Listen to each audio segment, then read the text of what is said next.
Members of the Roll the Tape Film crew, welcome to another episode of Roll the Tape Podcast with Manager Marty. I'm your host, Manager Marty. I salute everyone who's watching live and living color. Thank you for investing your time. You could have been anywhere else in the world, but you chose to be here with me. Double salute to all of the members of the channel, the supervisors of the Roll the Tape Film crew. We have to talk about this. I have a guest with me. He's really not a guest, he's family. You all know who he is. If you don't, I'm going to introduce him right now. Um, we have been a part of the crew that we like to call a few good men, myself and D-Town Boxing, who's here with us. And the thing about it is this, and I have to say this before I introduce D-Town. I was talking about all of the stuff that we're hearing about now for almost over a year, particularly when I talked about the snack program works, right? I've done countless videos where I've connected the dots between Victor Conti's association with Vada. Of course, he owns the snack program. I haven't said it like that in a long time. But I've been talking about this. D-Town Boxing has followed up with videos. He's been talking about this. I've done extensive research. I want to let everybody know this if you're new to the channel. I've done extensive research for 15 years. 15 years. And I'm talking about doping and anti-doping in the sport of boxing. And so by the time, Victor Conti came up here and graced us with his presence, not in just one interview, but in two, back to back within 6 days and 5 hours of live content, even though I was ambushed, even though people thought I wasn't prepared, I was. I asked Victor Conti all of the questions that nobody have asked him in all of the interviews that he's done in nationally syndicated networks for 30 years. And so all I'm saying is all the stuff I've been talking about the testing procedures protocol, the testing in general, who Vada was, who Vada is, the conflict of interest between Victor Conti and being a supplement dealer with the snack product. And then he actually does some other medical things like extracting and interpreting blood of professional boxers. And now we're here with the Ryan Garcia versus Devin Haney situation. And it's crazy how I've been talking about this for months now. And most people brush me off, was in my comment section, disrespecting me, saying all kind of insults, telling me to stop crying because Errol Spence lost. I need to stop talking about Terrence Crawford, stop talking about the people on the snack program. I don't know what I'm talking about, and here we are. Don't take my word for it. I mean, I even had Victor, I had Margaret Goodman. You won't find another YouTuber in the last 2 years, maybe three, nowhere on YouTube in the boxing community that had the founding president of Vada being interviewed. But yours truly, I was able to get her up here. I want to play an excerpt that she talked about. I want to play something, not now. I'm going to play something so that we all, because, some people forget about information because so many things happen, in the sport of boxing, especially on the YouTube streets in boxing. So y'all might have forgot what I was talking about 3 months ago, 5 months ago, 8 months. Y'all must have forgot. And it's okay. And we're going to refresh your memory. I'm doing way too much talking. I had to give a small little excerpt of an introduction because I have a new audience, a new fan base that just start coming around and they don't understand the work that I put in because they were not here. So I want to catch everybody up to speed and even give more information. And we're going to do a great breakdown of what's been going on back then, all the way to now, and then moving forward, what should happen next. I got my guy, he's family to me. He's family to the channel. Y'all know him. I'm not even going to let I'm not going to let him go without giving an introduction of himself. He's a humble guy. He don't like, the spotlight on him, but I got to put the spotlight on him.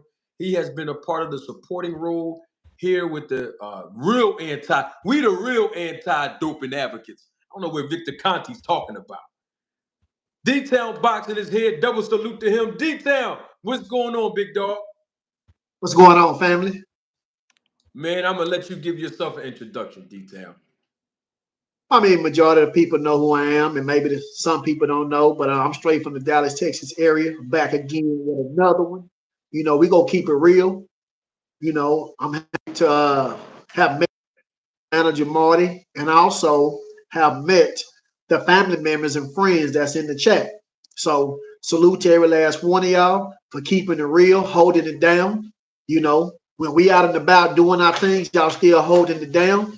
Happy to come see y'all. Me personally through my life, I really don't say too much, but I don't mind talking to family.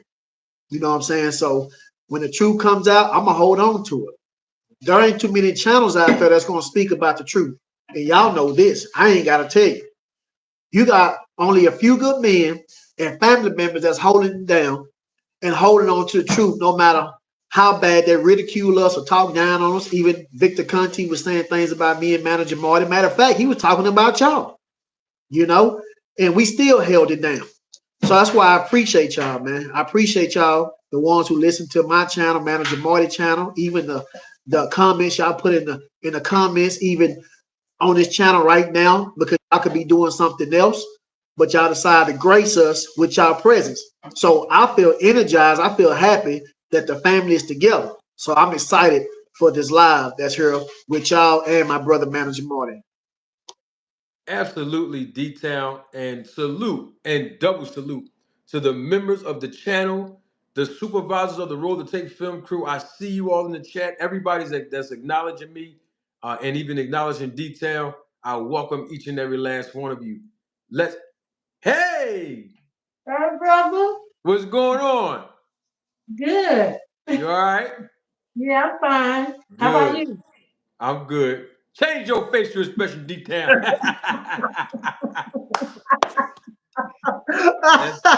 That's the family right there. You know what I mean? That's the family. Love to the family. Love to the family.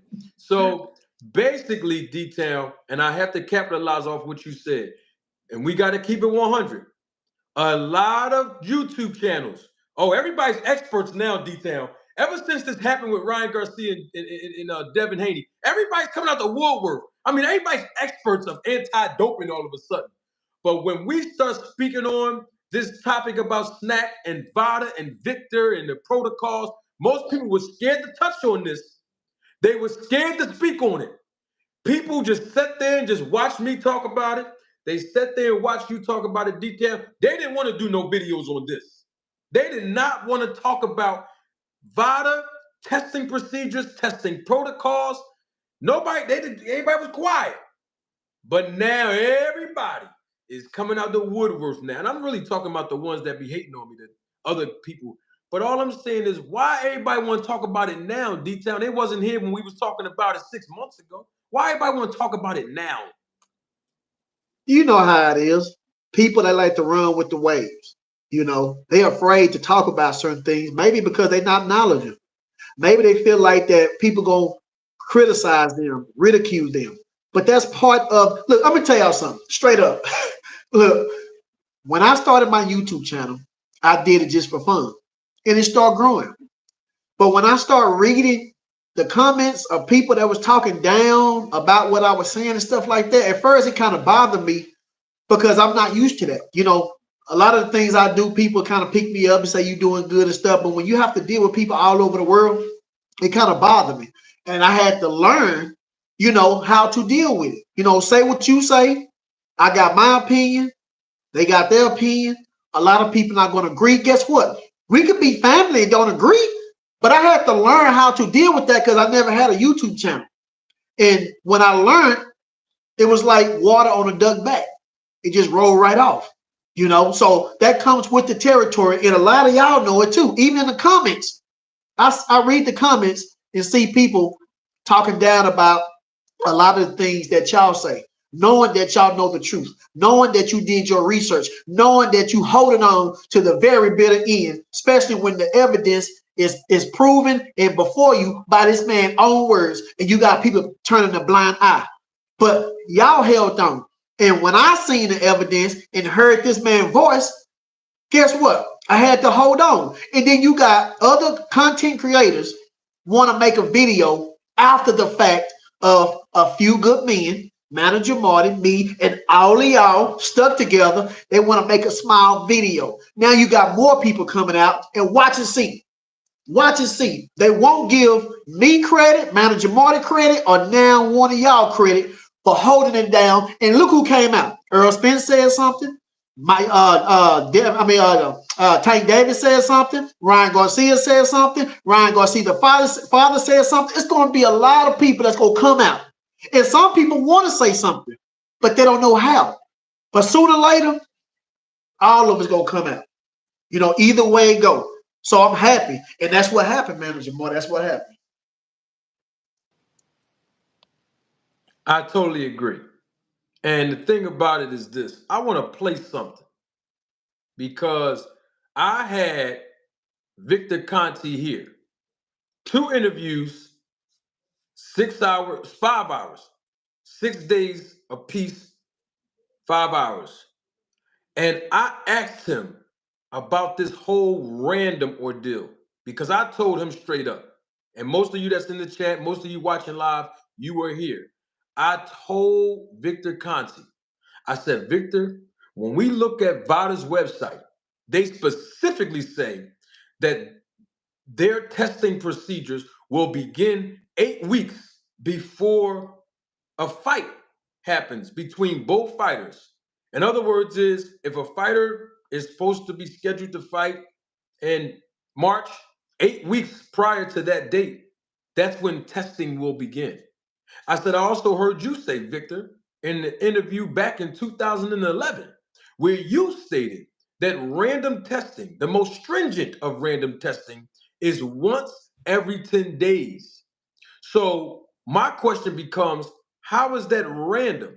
If you can tell me when they're going to come out, you, Victor Conti, can tell me when they're going to go collect the samples of the blood and urine. If Vada can place on their website 8 weeks prior to their bout is scheduled, that's when they're going to begin testing. Well, that doesn't sound random to me. I'm going to play the answer that Victor Conti gave, and then we're going to move forward. Because a lot of people that was here probably forgot that he said this. Some people that wasn't here, there's going to be new information for you. You know, but before I do that, I got a double salute. Benjamin Lewis. Double salute. Biz on the beat. Double salute. J Sir 72. Double salute. Andre Noble. Double salute. Andre Smith. Double salute. 2 Cents Boxing. These are the supervisors of the Roller Tape Film crew, and I got everybody. I got the hottest chat on YouTube here right now, and we're going to deal with it. And we have to give a reaction to Ryan Garcia's dad, him and Rachel Donier. They went back and forth. Now, it's unfortunate that me and Rachel had to deal with what we had to deal with, and on Friday, I had to address certain things. But it's interesting to me, within 48 hours of me talking about Rachel live in living color, she goes on Mill City's Boxings, and her and Ryan Garcia dad went back and forth. And we're going to deal with that and talk about that only to educate everybody on why. See, that's the point. It's not even about Rachel and Henry Garcia going back and forth. That's not important. What's important is Ryan Garcia's dad is skeptical. And that's the point that we're going to make again. Is the reason for that. Let's hear what Victor Conti said when I asked him about this whole aura of it being random testing. If everybody knows 10 days, every 10 days is the most stringent, and everybody knows that within 8 weeks prior to a bout, that they're going to be tested. 5 different prohibited substances. So back to my original question. When we talked about the frequency, and we talked once every 10 days, and of course the frequencies have to be more than that. And the number of tests that are being performed, and look into the word you asked about, stringent. Stringent, right? And we talked about Vada actually saying on their website 8 weeks standard-wise. I'm going to use the term standard-wise. 8 weeks prior. So it's like a sticker on a car in the window. Right. You go up and they say, well, here's the standard for this car. But we've got all these extra things. We're going to 12 weeks. Therefore, it's going to cost you more money. Right. So now that we have established that, where let's say 8 weeks prior is the standard, in negotiations it can go 10 to 12 weeks, and then of course everybody would know that because payments have to be issued. And then you're saying stringent, which is the frequency, and once every 10. When we hear all these numbers as just fans of the sport of boxing, this doesn't sound random. Definitely to me, it doesn't sound like it's random because they're telling you 8 weeks prior to a bout, you're going to be tested. You use the word stringent. Let me finish real quick, Vic. You use the word stringent, but we also have you educating us. In 2011, I wrote the tape back and you heard yourself speaking on it, and you said you stand by it, and even today, where someone can use EPO and manipulate this whole system that we're talking about. How is that random or at least unannounced? I would say that it's better than no testing. What? That's what Victor said. See, y'all can get mad at me, some of y'all, but I always play back what he says. When I asked him about that, he says, basically he conceded. He said, hey, it's better than random testing. I mean, he said it's better than no testing at all. I asked him about, hey, how is it random testing if you telling me is once every 10 days? That's the most stringent of the tests. Vada's putting on their website openly to the public that 8 weeks prior to a bout, they're going to begin testing.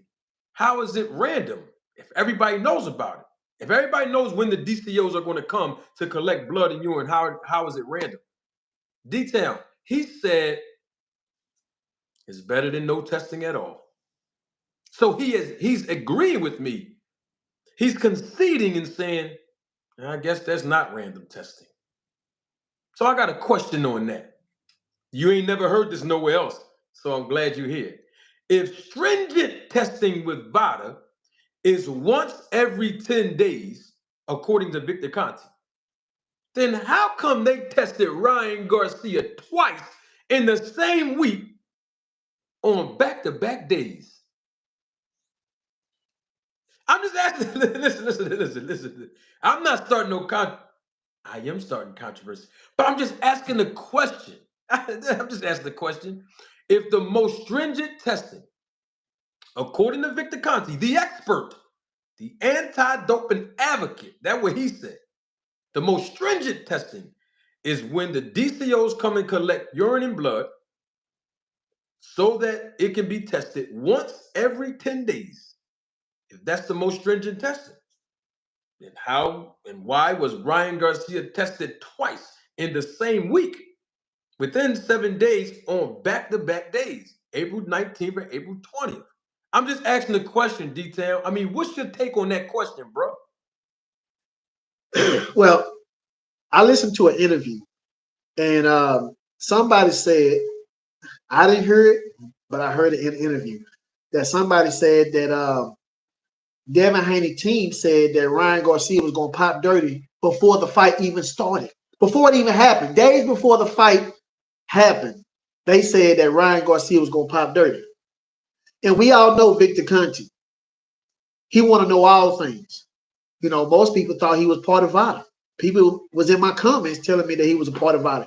So I don't know, man. I just believe that by Devin Haney dealings with Victor Conti, that Victor Conti might have had something to do. I don't know. But it's funny, like you said, stringent one time out of 10 days, but Ryan Garcia tested twice right behind each other before the fight. So somebody doing something. Somebody knows something, and we need answers. Oh, absolutely. And here's the thing. No one heard it nowhere else but here, because I'm the one that said what was suspicious to me is right after he missed weight, that's when the DCOs came and collected the urine and blood from him. I said this is my opinion. I don't have no proof on it, y'all. This is just my opinion. If I don't say this is my opinion, you know I got the evidence. But this is my opinion that I believe that once Ryan Garcia missed weight, a phone call was made. You heard it here last week. A phone call was made. I believe that.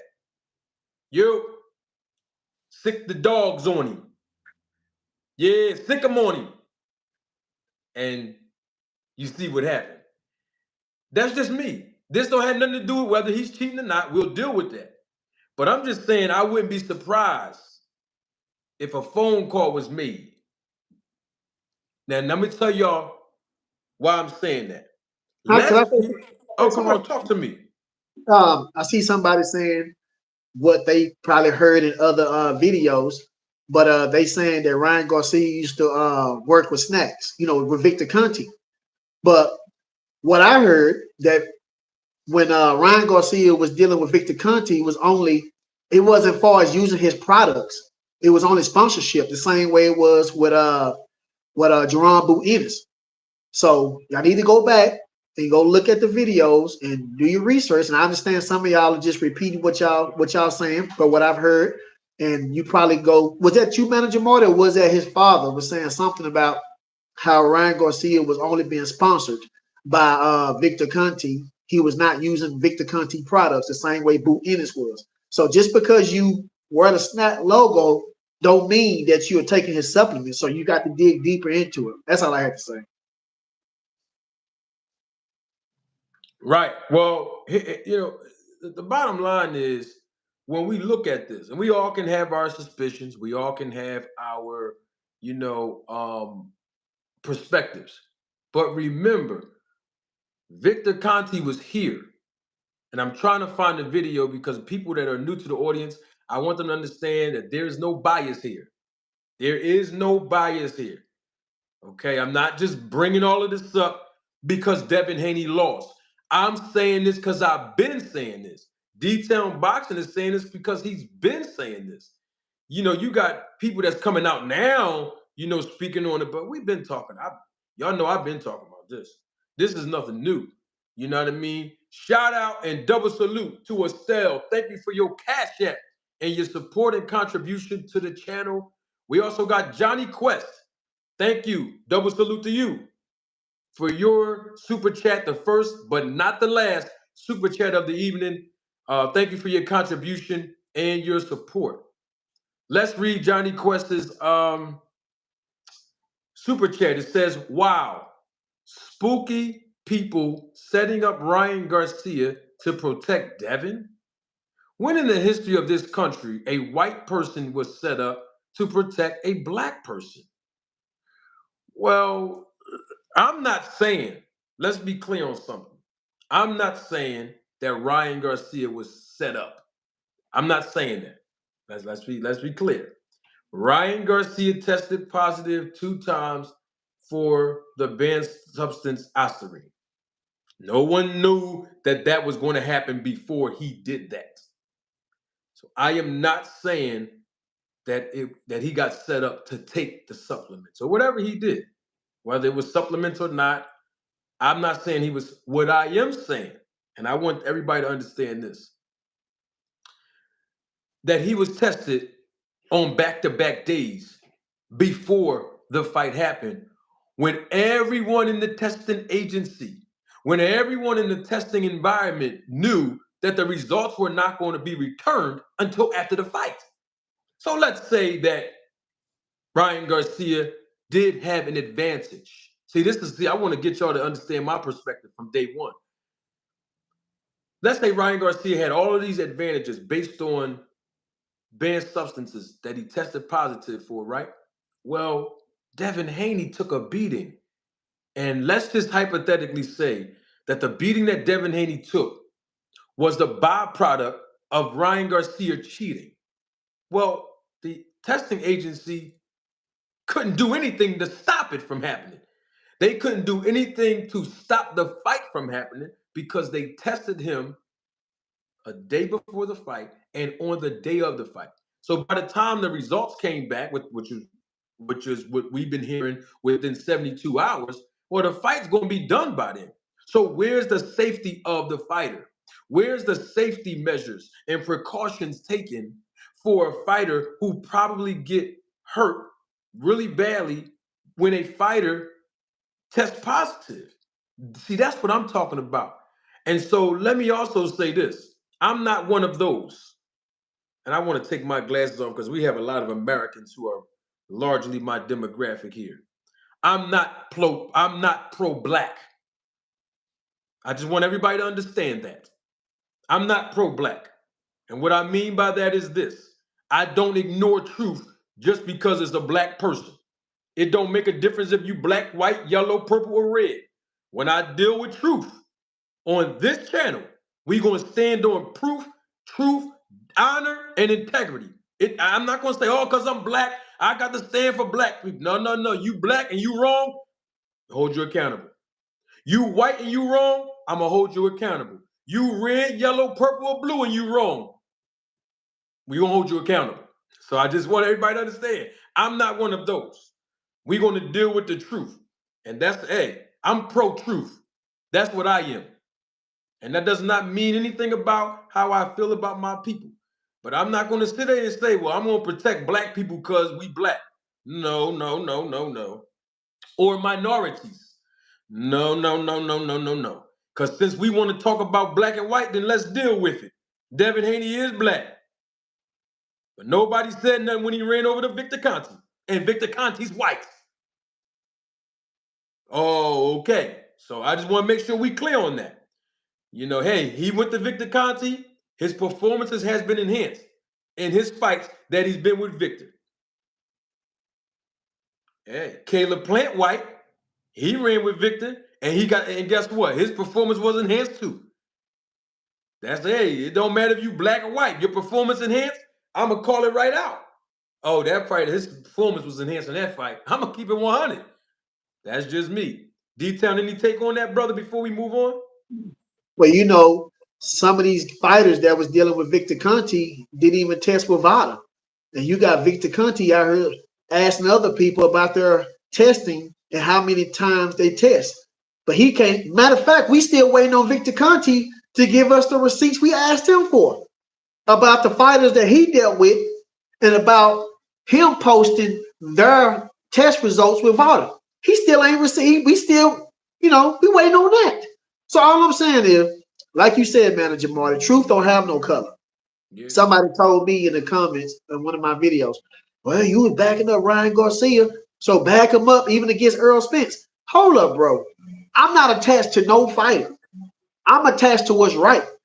When Errol Spence went out there and he was drunk and he crashed his car, he was wrong.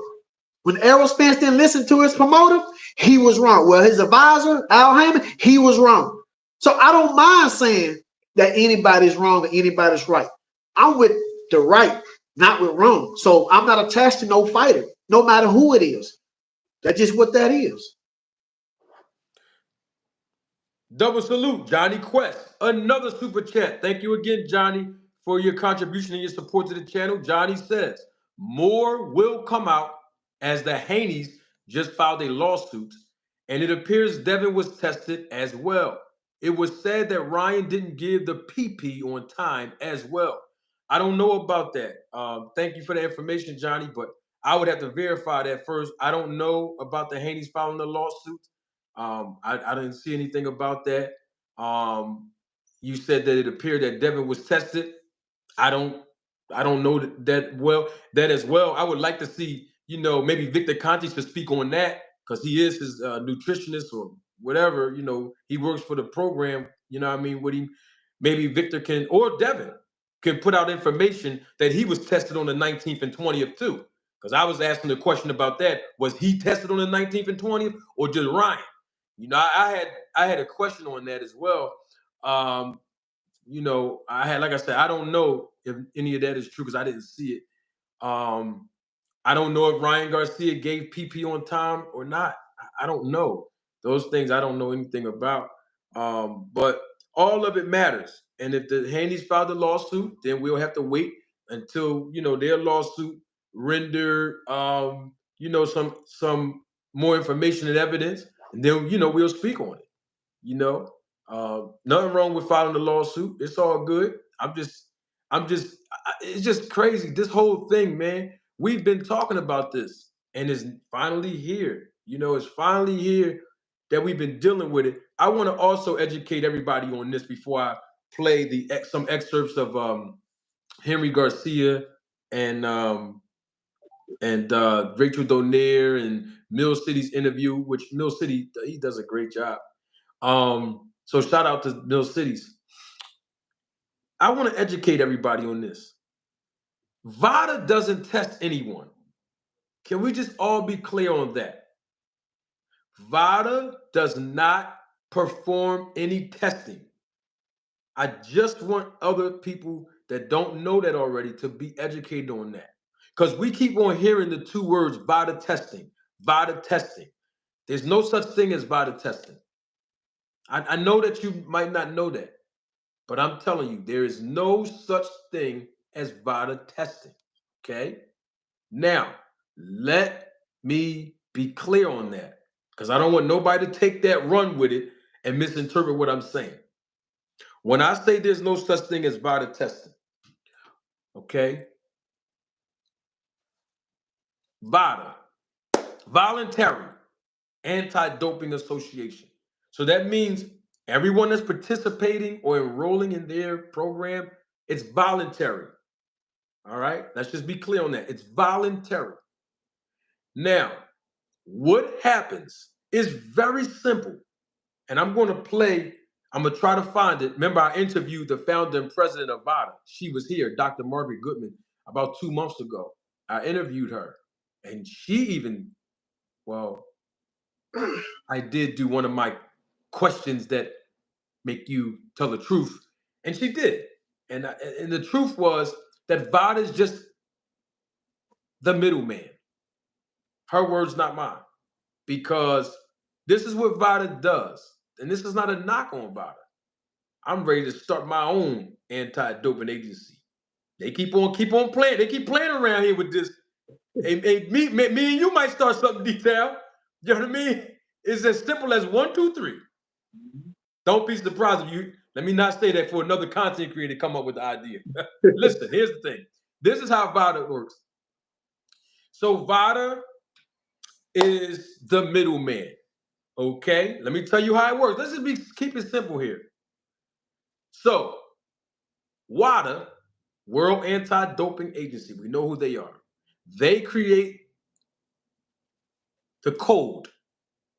Okay, they created the code of all of the testing protocols. Okay, they have labs. There's only a few of them here in America, but they have labs. All of the labs that perform the testing procedures are accredited by WADA. All right? Now that we got that understanding. Then you have the DCOs. These are the individuals who come, they travel all around the world, particularly here in America, and they go wherever the fighters are supposed to be at based on this list that they give them of places they're supposed to be at, time and day. They come and draw blood.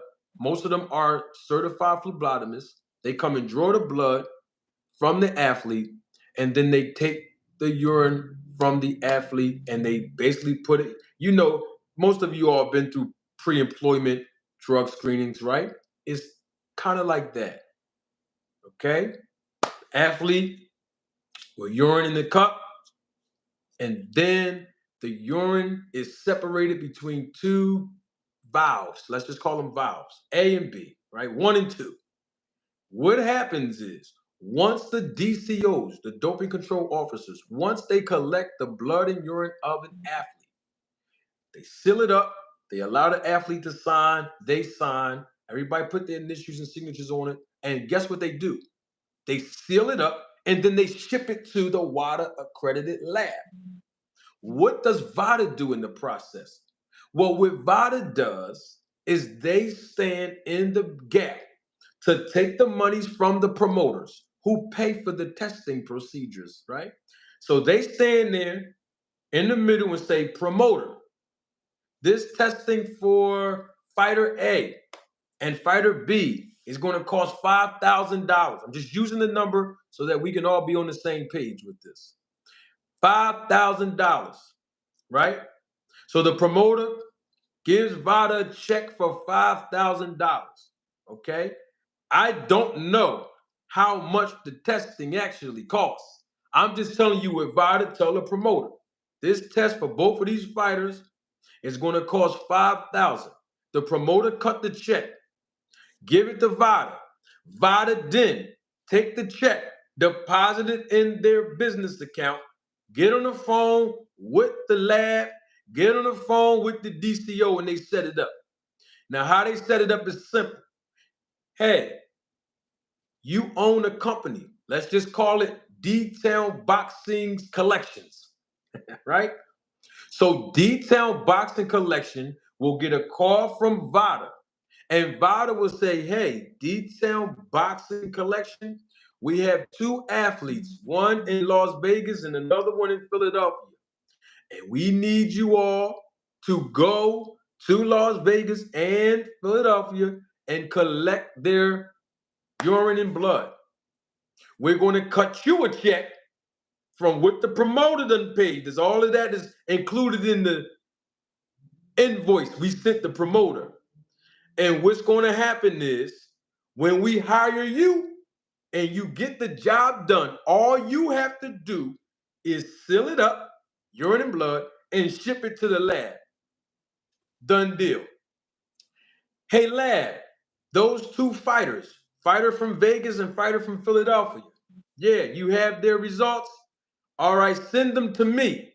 I'm going to disseminate the information to the promoter, the ABC, so that they can give it to BoxRec and the manager and the fighters, okay? Just send the results to me. And that's how it works. Vada doesn't perform any testing procedures. So when I keep hearing people say Vada testing or they underwent Vada testing, there's no such thing. Vada doesn't test anyone. I just wanted to be clear on that. They don't even have doping control officers that are employed by Vada. They outsource that process as well. This is not a knock on them. I'm telling y'all what this is what it is. Okay? They outsource the work. They don't collect the blood and urine. I'm talking about Vada. They don't collect it. They hire another company who does the collection and then does the shipping to the WADA accredited labs.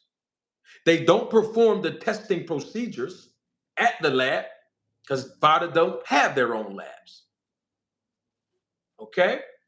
So when Vada tell a promoter it's going to cost $5,000, they're including the expenses of the DCO. You know, the DCOs have to go to the hotel, they have to spend the night or two, you understand, or three, to basically go to the fighters' gyms and their homes and wherever they are at the time, and they need to be compensated, right? Airfare of these DCOs, all of that is included in the pricing when Vada give the invoice to the promoter. So all Vada really has to do is sit back, relax, get the results from the labs, and then send it out after they take the check. And I have to say this, they are a non-profit organization, 501c3 tax exempt. And don't take my word for it. Victor Conti was here. And if you don't believe, I'll play it again. He said he's the one that made the hookup, his words, not mine, between the founder of WADA. You know, WADA, the ones who created the code, the one who created the lab. He made the hookup between the founder of WADA, Dick Pound, no Diddy, that's really his name, and Margaret Goodman, Dr. Margaret Goodman. And that's how she formed Vada. But the mediator between that, since Rachel Donier told everybody that I'm doing bad business with my reporting, I'm connecting Victor, Snack, and Vada, he connected himself. So this is where the confusion keep coming in at. Double salute to Mr. Anderson. Thank you for your contribution and your support to the channel. Mr. Anderson says, why would a multi-million-dollar athlete take any supplement without first getting it approved by the testing commission? Make it make sense, sir. I guess that was a question for me. And you know what? I want to slowly take my glasses off because I got an answer and a question for that. What testing commission are you referring to, Mr. Anderson? Because the last time I checked, brother, I don't know no testing commission that's regulating any of these supplements. In fact, Mr. Anderson, and you may not have been here, but last week I showed on a website, according to FDA.gov, that's the source, United States Food and Drug Administration. They claim on their own website, Detail Boxing, that they don't approve any dietary supplements here in America. Hey. I didn't make the rules up. I'm just telling you what the FDA said. So what I'm saying is I didn't know that there was a testing commission. I didn't know there was a commission that tests all these supplements. I was unaware of that. But I got a question after I just answered that. You know, snack products, aren't they dietary supplements? Okay, so the FDA don't approve those products. So I have a question on that. How come none of the snack fighters, and Devin Haney's one of them, Terrence Crawford, Demetrius Andrade, the rest of those guys over there, how come they didn't get none of the supplements that Victor Conti's giving them tested? Hey, I'm just asking the question. You know, because, hey, if anybody's supplements got to be tested, all of the supplements, not just the ones Ryan Garcia took, snack all of them. Because the FDA, according to their website, they don't approve not one dietary supplement. Any take on that detail? And I see you scratching, shaking your head. What's your take on that, bro? I remember doing a video showing that a lawyer who's over all those things, and I think he said that he deals with Vada, if I'm not mistaken. He deals with one of them. And he says that Vada. I mean, USADA, the USADA. CEO. Yeah, Yeah. Tiger. Yeah. And he said that they have to get these supplements, these products, and test it themselves to find out that it had these illegal substances in it. And he said these things are not on the label. So it's not something you could just read the label and find out. You will have to go through a whole protocol. And like Manager Marty said, they said any dietary supplements is not approved. So if you're taking anything to gain muscles, lose weight, and then the same things I saw on Victor Conti's site, he said gain muscles, lose weight, and he said performance enhancement are the same things that they accuse Ryan Garcia of doing. So that means that the stuff that he has is not approved also. So it's not. So if it's not that easy for a fighter to go and do these things. See, I remember when Devin Haney and Ryan Garcia was face to face, and Devin Haney kind of like push slapped him. You know what I'm saying? Like both at the same time. And after that, they said that Ryan Garcia looked a little big. And they asked Devin Haney, you think Ryan Garcia would make weight? He said, yeah. But Ryan Garcia was trying to lose weight. That's what I heard. This is what I heard. It's not me. And Ryan Garcia took some supplements that had some of these dietary supplements or whatever the case in there, some of these things in there that was unaware to him. He took it to lose weight, and that's why it's in his system. Now, that's not me saying this. This is what I'm hearing. So, but we'll find out when due process comes, because Ryan Garcia have already been cleared of one substance that they said that he had, and we just got to see what happened to the other. Maybe he took it, aware, or maybe he took it unaware. We don't know, but we got to wait and see. I don't know, but we'll see. Yeah. And here's the thing. This is not a knock on the supplements of snack. You see, because somebody in the chat just asked me, is the snack products filled with performance enhancement drugs? Man, I don't know none of that. That's not even what I'm saying. I'm just saying that if we're going to talk about this topic of supplements with Ryan Garcia, hey, the snack fighters are taking supplements too. So we don't know what's in what That's right. because there's no regulation for them. We don't know which. They're not going to put it in the ingredients. If it's on a banned substance list, nobody's going to put that in the ingredients. The supplements, let's keep it 100. These supplements, they have fillers in it. So most of the time, these manufacturers, they sprinkle these these illegal substances inside of these because they're mass producing this stuff. And that's how most of this stuff is actually working for you. Because without it, most of these supplements wouldn't work. And so this has been going on for 30, 40. This is nothing new that we're talking about today. You know what I'm saying? So, that's all I'm talking about. You know, this is a money thing. This is big business when we talk about supplements being produced all over the market. You can go online and just purchase supplements. So it's big business.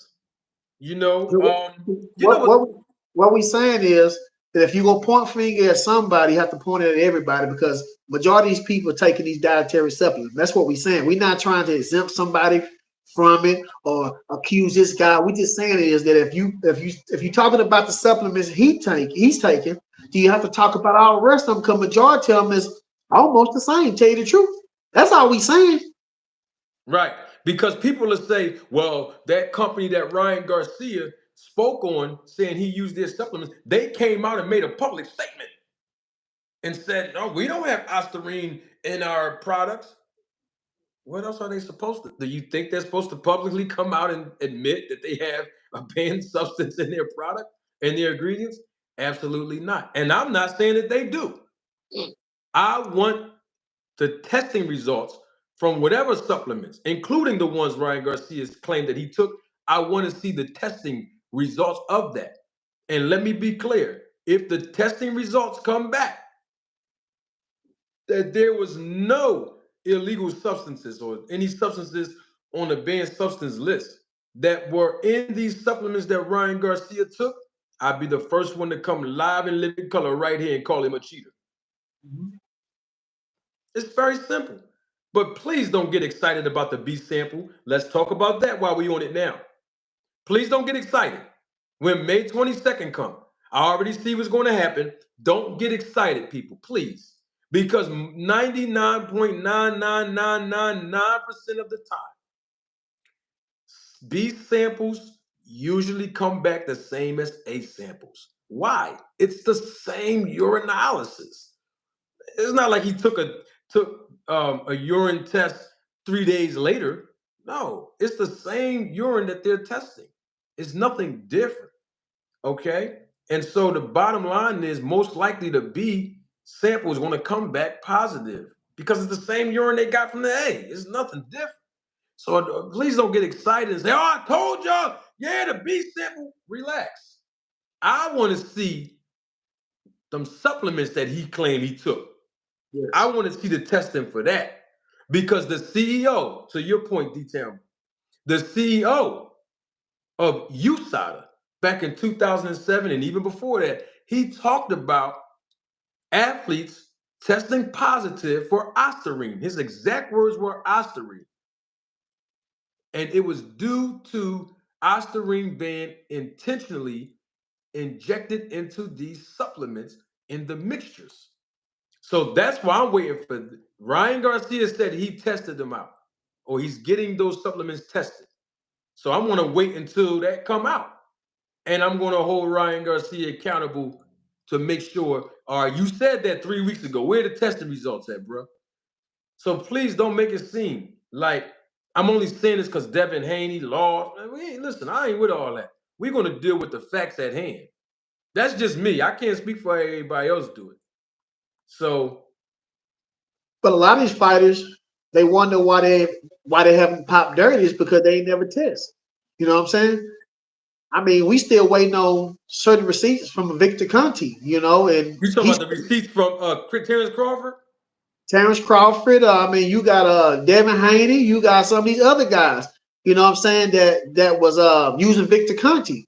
But Victor Conti was quick to ask other fighters about their, positive or negative tests that they got from Vada, but he didn't want to show receipts of the fighters that he had. So when people ask, did they pop dirty? Did they pop dirty? Well, they never tested. So we wouldn't know. And also, too, Victor Conti, according to them, he's a chemist, and he said that a smart cheater can circumvent the testing. And matter of fact, he explained to us how to get around the testing.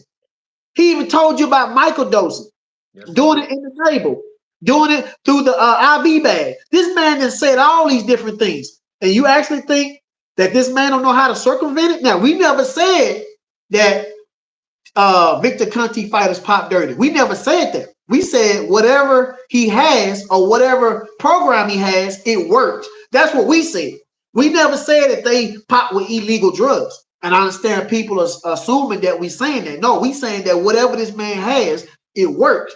Because if it didn't, these undefeated fighters wouldn't be going to him, knowing his background of his past. And what did Victor Conti say? He said, whatever the stigma is, what I have is worth more. Is worth more. So these fighters are dealing with Victor Conti. They overlooking what people are saying about Victor Conti past on why y'all dealing with this man who used to be a cheater. They overlooking that because of what he had, what he have. That's what he said. So all I'm saying is when people ask, have they popped dirty? If you don't test, you can't pop dirty. And if you're dealing with a smart cheater, he know how to circumvent the testing. And hey, in the mere association with a guy like Victor Conti is going to have a lot of controversy surrounding it. That's what we're dealing with right now. The mere association.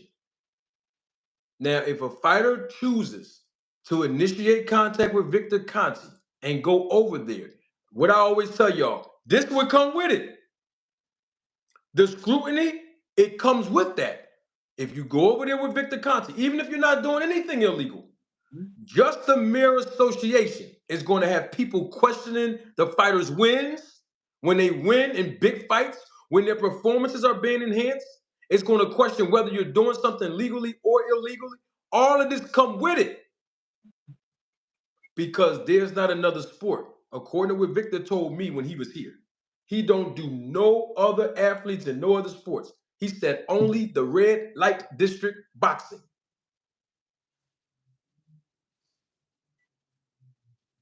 Okay?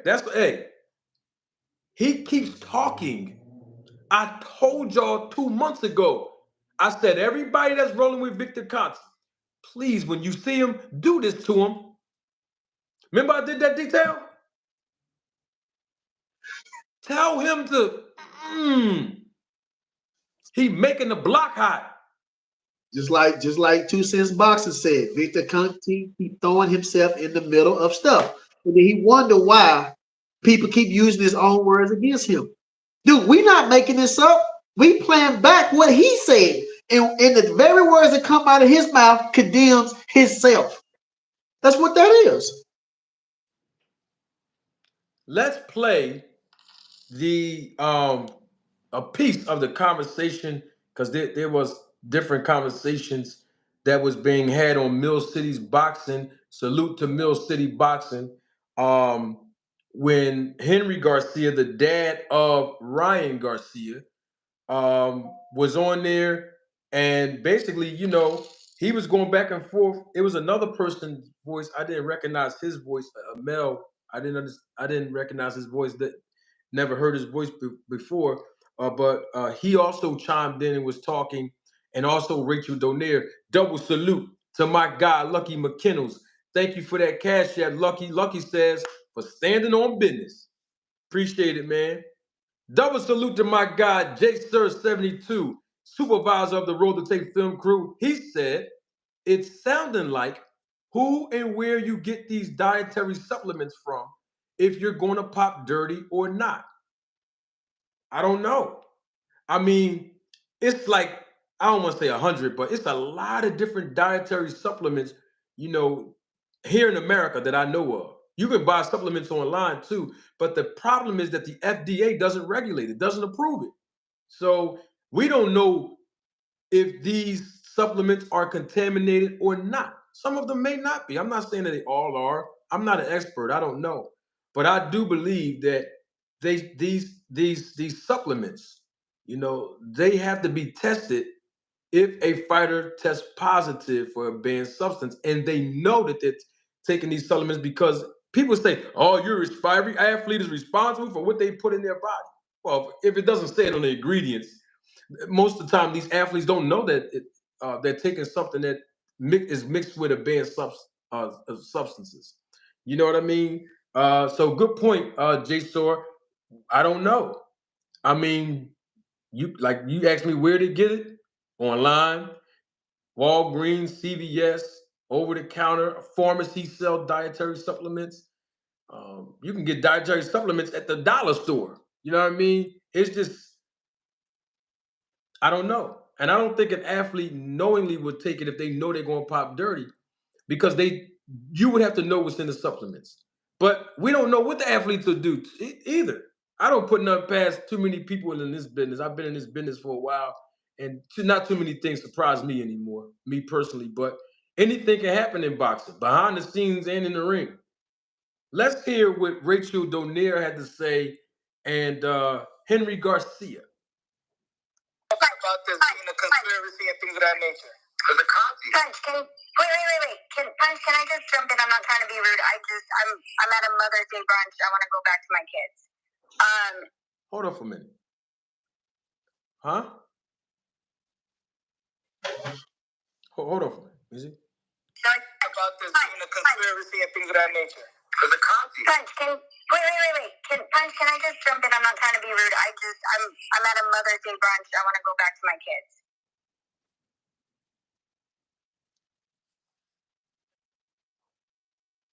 Is this really this important, Donnie? I'm just asking. I don't want to start no drama. I'm just asking. Is this really that? Is this really that important? I mean, Rachel Donier's at a Mother's Day brunch. That's what she said, and she wants to get back to her kids. I mean, what's going on? I'm not saying people shouldn't be on YouTube on Mother's Day. I'm not talking about that. What I'm trying to understand, why is this topic so important that a Mother's Day brunch have to be interrupted for Rachel Donier to leave her children to get online to talk about this? This has absolutely nothing to do with her. It has absolutely nothing to do with her husband, Hall of Famer, world champion, Nonito. I mean, why is this so important to Rachel Donier? Because I'm going to play some more, but I'm just trying to figure out why. And this is on the piggyback of what happened between her and I on Wednesday night on Knockout Boxing's channel when she outed me and said I'm doing all of this poor reporting and basically creating a narrative because I am connecting Victor, Snack, and Vada. I'm just trying to understand. I'm just asking a question. D-Town Funk. There's only one D-Town I recognize, and he's on the screen, D-Town Boxing. So I'm going to call you Funk because you always try to discredit me in the chat when you come over here, bro. Nobody's attacking anyone's character. I'm asking the question. She said those words on Mother's Day, brother. Don't get mad at me. I'm just asking a question. I'm just asking. You see what's interesting about this? I'm going to say this because I see a couple grown men in the chat, right? And they calling me messy and saying this. Here's the thing. When Victor Conti was caught lying in my face, when I asked him the right questions based on 15 years of research, y'all didn't call him out. When I caught Rachel lying, y'all didn't call her out. When I found out that there was no Vada tested for Terrence Crawford for 3 years while he was with Victor Conti, you didn't call him out. You see, y'all pick and choose when y'all want the rules to apply. Freedom of speech ain't free for me. I get it. But see, the thing about it is, I've been speaking on this since a year ago. This ain't nothing new that we bringing up, me in detail. Right. But I'm just saying, if you're going to speak on something, you got to speak on all of it. Mm-hmm. Hey, it ain't my fault.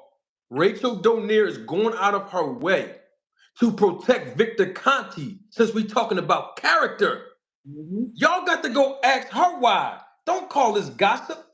These people are talking publicly and it's giving everybody opportunity to respond to it. So don't get mad at me. I'm just calling it like it is. I'm just asking a question. And the thing about it is, when your favorite fighter, deal with things and you don't want to address it, I'm the bad guy when I bring it up. That's all I'm saying. Is this really that important? Hey, I know it's important for Ryan Garcia and his family and his dad, his mother. I've seen him on videos, his team. I get it. I know this is important for Devin Haney, his father, himself in interviews. It's important to those two because those two teammates, those two supporters, those two fighters the supporters of those fighters and those two fighters. But everybody else, we just have opinions right now. So one person can express their opinion and not get criticized, then I shouldn't get criticized either. Y'all can't pick and choose. You can, but I'm gonna call you out for it. I ain't mad. I'm just saying. Let me get this. Double salute, my guy, Big Supreme. Thank you for your contribution and your support to the channel. Big Supreme says Haney is suing the New York State Athletic Commission. I don't know if you're asking me a question, Big Supreme, or are you telling me? I don't know. Someone in the chat that gave a super chat earlier said that Devin Haney is suing. I don't know if he said they're suing Ryan Garcia, but everybody keeps saying that Devin Haney and his Team Haney, is suing. I don't know who they're suing. I didn't see any paperwork or any interviews from nobody from Team Haney that said that they were suing, so I don't know. I'm not exactly sure if they're suing or not, but if I hear any credible information and see it, I will come back and report it if that is the case. Many Face Publishing, double salute to you. Thank Many Face Publishing for your contribution and your support to the channel. Many Face Publishing says, can boxers take creatine, whey protein, and vitamin D3? Or can boxers take supplements legally? Yes, boxers can take all of those things because they sell it over the counter. Creatine, whey protein, vitamin D3, C4, snack. They can take all of this stuff. The problem is going to be a problem when they test, obviously, and something comes back positive. If these supplements or these protein shakes or creatine or any of these things come back that there's something, inside of those supplements that's on the banned substance list. But other than that, they can take those supplements legally. There's no one that say you can't take this, you can't uh, sip on this energy drink, you can't take these supplements. There's no rules that say that fighters cannot take supplements. There's a banned substance list, okay, that's made public on USADA's website, Vada's, and Wada's. And it tells you these are the things that are considered banned in this sport. And if you test positive for it, then we're going to have to penalize you. So it looks like everything you could just, hey, everything is legal right now. I mean, that we know of.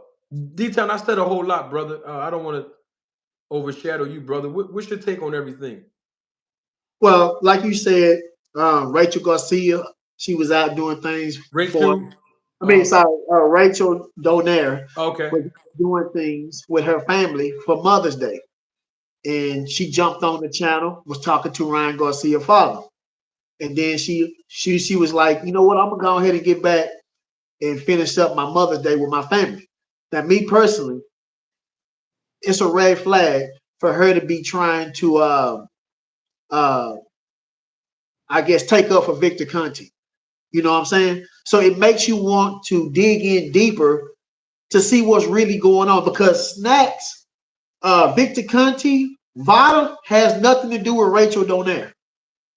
So for her to be jumping into different lives and mad because somebody's saying something about Victor Conti or saying something about Vada, whatever, it don't make sense to me. Now, the only thing that I see that ties anybody that deals with her is her husband, who was dealing with Victor Conti years ago. But I'm not saying that's the reason why she's doing this. I don't know what's going on. But for me, if it don't involve me or my family, I wouldn't be in it. So I don't understand why she's so much, so much hate. Because when you and her was on that live, I forgot what YouTube channel content creator he was, but she was out cursing, and it seemed like she was in her feelings. And I have seen Rachel Donaire many times in other people's channels and even on your channel, and she's more laid back and relaxed and just chilling. But it seemed like she had an uproar about herself that made me think, like, well, what's going on? Something can't be right. Because if this don't pertains to Rachel Donaire or anybody, that deals with her, why would she be upset and defending Victor Conti and talking about the videos you put out for as Victor Conti? Because the videos you put out and I put out was his own words. It's not what we said. So if you got a problem with what Manager Marty said and what I said, then you got a problem with Victor Conti. That's where the problem is at, because we only regurgitate what he said. So if you're mad at us, you're mad at him. So I don't know what's her problem. I don't know why she's doing this, but we might need to dig a little bit deeper to figure out what's going on. Well, I've been saying this time and time again. The more people look, my mama taught me something 30 years ago, and she still say it to this day. Guilt make you tilt. That's right. And people act out of character when people believe that they're guilty. I'm not saying nobody's guilty. I'm just saying these behavior patterns from everybody that's involved is making people look suspicious. And people are starting to ask questions. Henry Garcia asked a question. And this is why I've been talking about this since a year and a half ago to a year ago to months ago. The Mirror Association with Victor Conti is going to make people start asking all of these different questions because of this situation. Ryan Garcia's dad, Henry, he asked a question after Rachel said what she said. He asked her a question, and I want to play it because this is the point that I've been trying to prove time and time again. Okay, for them. Because I am tired of fucking people over that are actually innocent. Now, let me ask you this. Did you or did you not think that my boy was on steroids? The 19 bullshit. Did you or did you not? It's just a yes or no answer. Did I think? It's not What? a yes or no. I was basing it off of what information came out, the paperwork that came out from Vada. So based on the analytical finding, what it said it was unconfirmed.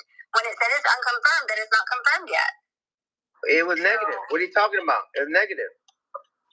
He's been cleared of that. It said unconfirmed. Then it came back negative, and that's what I Okay, said. that's the point I'm trying to say. See, This is what it says. so I'm not you jumped the gun. I'm interpreting. You jumped the gun. What? He feels like you jumped the gun. You jumped the gun. And that's wrong. You don't do shit like that. Because you know why? By you jumping the gun, let me talk. Let me talk. Okay, go ahead. Go ahead, Harry. Listen to me. When you jump the gun, people respect you because you're Nonito's wife. Okay? I respect that man, your husband. I respect that. But when you say shit like that and you fucking push that steroids and the coke, you know how people thought he was doing coke and they found out that my son wasn't doing coke? Okay? When you push shit out there, you know how many fucking gullible people out there? They're fucking shallow-minded. I didn't do, Mr. Garcia. I've never said that. I never said he was doing coke. So I didn't say coke. I said other people. I said you You were set on him doing steroids. Yes or no? Based on the analytical. There you go. There you go. See, there you go. Don't say based on this. Fuck that shit. Did he? You said it. If I read, okay, if I read something, you know what? And I don't mean to offend you like this, but if I said, you know what? What's her name? Raphael? Rachel. Rachel. Okay. If I said, Rachel, you cheated on your husband, and I went on air and I said, you cheated on your husband, I found that out based on the evidence that I saw. Wouldn't you fucking be pissed off at me? Wait.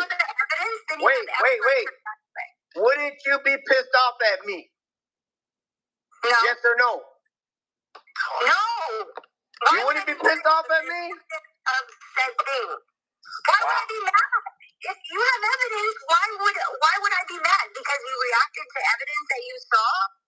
Okay, so no. You know what? Wait a minute. I'm just asking, y'all can get mad if you want. We got to deal with it. Salute. Double salute. AM Sports Media. What's going on with you? Ryan Garcia's dad said, you jumped the gun, Rachel. You said my son was a cheater, but the evidence came back that the nordesterone or nandrolone 19 came back unconfirmed, but it came back negative. You said he's a cheater. You jumped the gun. He gave an example. I just want to drive this point home for people that's in the chat that's coming at me. I got something for you. I'm glad you heard that. He said, this is Ryan Garcia's dad. Y'all just heard him. He said, this is what he said. He said, if I heard that you were cheating on your husband and I came out and I told people what I heard, what I believe was true, that you were cheating on your husband, would you get mad? Rachel said, these are her words. This is for the haters that's in the chat. I got something for you on this one. She said, I wouldn't be mad if it's true and you have evidence of it and you put that out there. I would not be mad. Now, that's her words. Now, Henry Garcia don't have any proof that she's lying, but of course he believes she does. She is. But here's the thing. I don't care if she's lying or not. What I care about is the words that were said, detail. The words that she said is, if you had evidence and it was true and you put it out there, I wouldn't be mad. So I got a question on that. I love how I take my glasses off slow and then look at the camera and ask, why y'all getting mad at me when I got evidence that Victor Conti lied multiple times on this channel in my face? Why y'all getting mad at me when I put out clip after clip after video after clip after video? And y'all heard him say that the Vada testing protocol is flawed, that it's inept, that it's outdated. You heard him say that IGF-1, LR3, there is no test for it. You heard him say that it's undetectable. Y'all heard him say this. You heard him say, well, Terrence Crawford's promoter at the time from BLK Prime, Desmond Gums, he didn't have enough money to pay for Vada testing when he fought David Ebenezer. That's what Victor told me here. So if I have evidence based on what Victor says and I put it out, then why y'all getting mad at me? If D-Town Boxing put it out, why y'all getting mad at him? You see, Rachel said she wouldn't get mad if someone puts out truth and evidence. But I put out truth and evidence and people get mad at me. So I don't care if she's lying or not to the man. All I know is if those statements that she's saying true right there, then guess what? I'm exonerated. I'm exonerated. So y'all wasting your time in the chat and in my comments section when this go off, getting mad at me because, hey, Rachel Donaire, she just exonerated me, brother. What you take on all that, D? She said a lot right there, a mouthful. Case closed. Everybody here knows, and we understand some people, they gonna overlook it. You know, they don't want to know the truth. They want to turn a blind eye.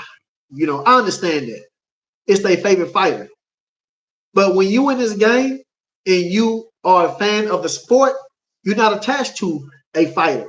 You might like a fighter, cut for how he fights, his style, how he act, or whatever the case is. But truth is truth and a lie is a lie. And we have to roll with that. You know, we not making this up. We playing this man words. Once again, if you upset with me or Manager Marty or anybody, all the family members, saying what Victor Conte said, if you mad at us, you should be mad at him. But they won't do that. You know why? Because they favorite fighters over there.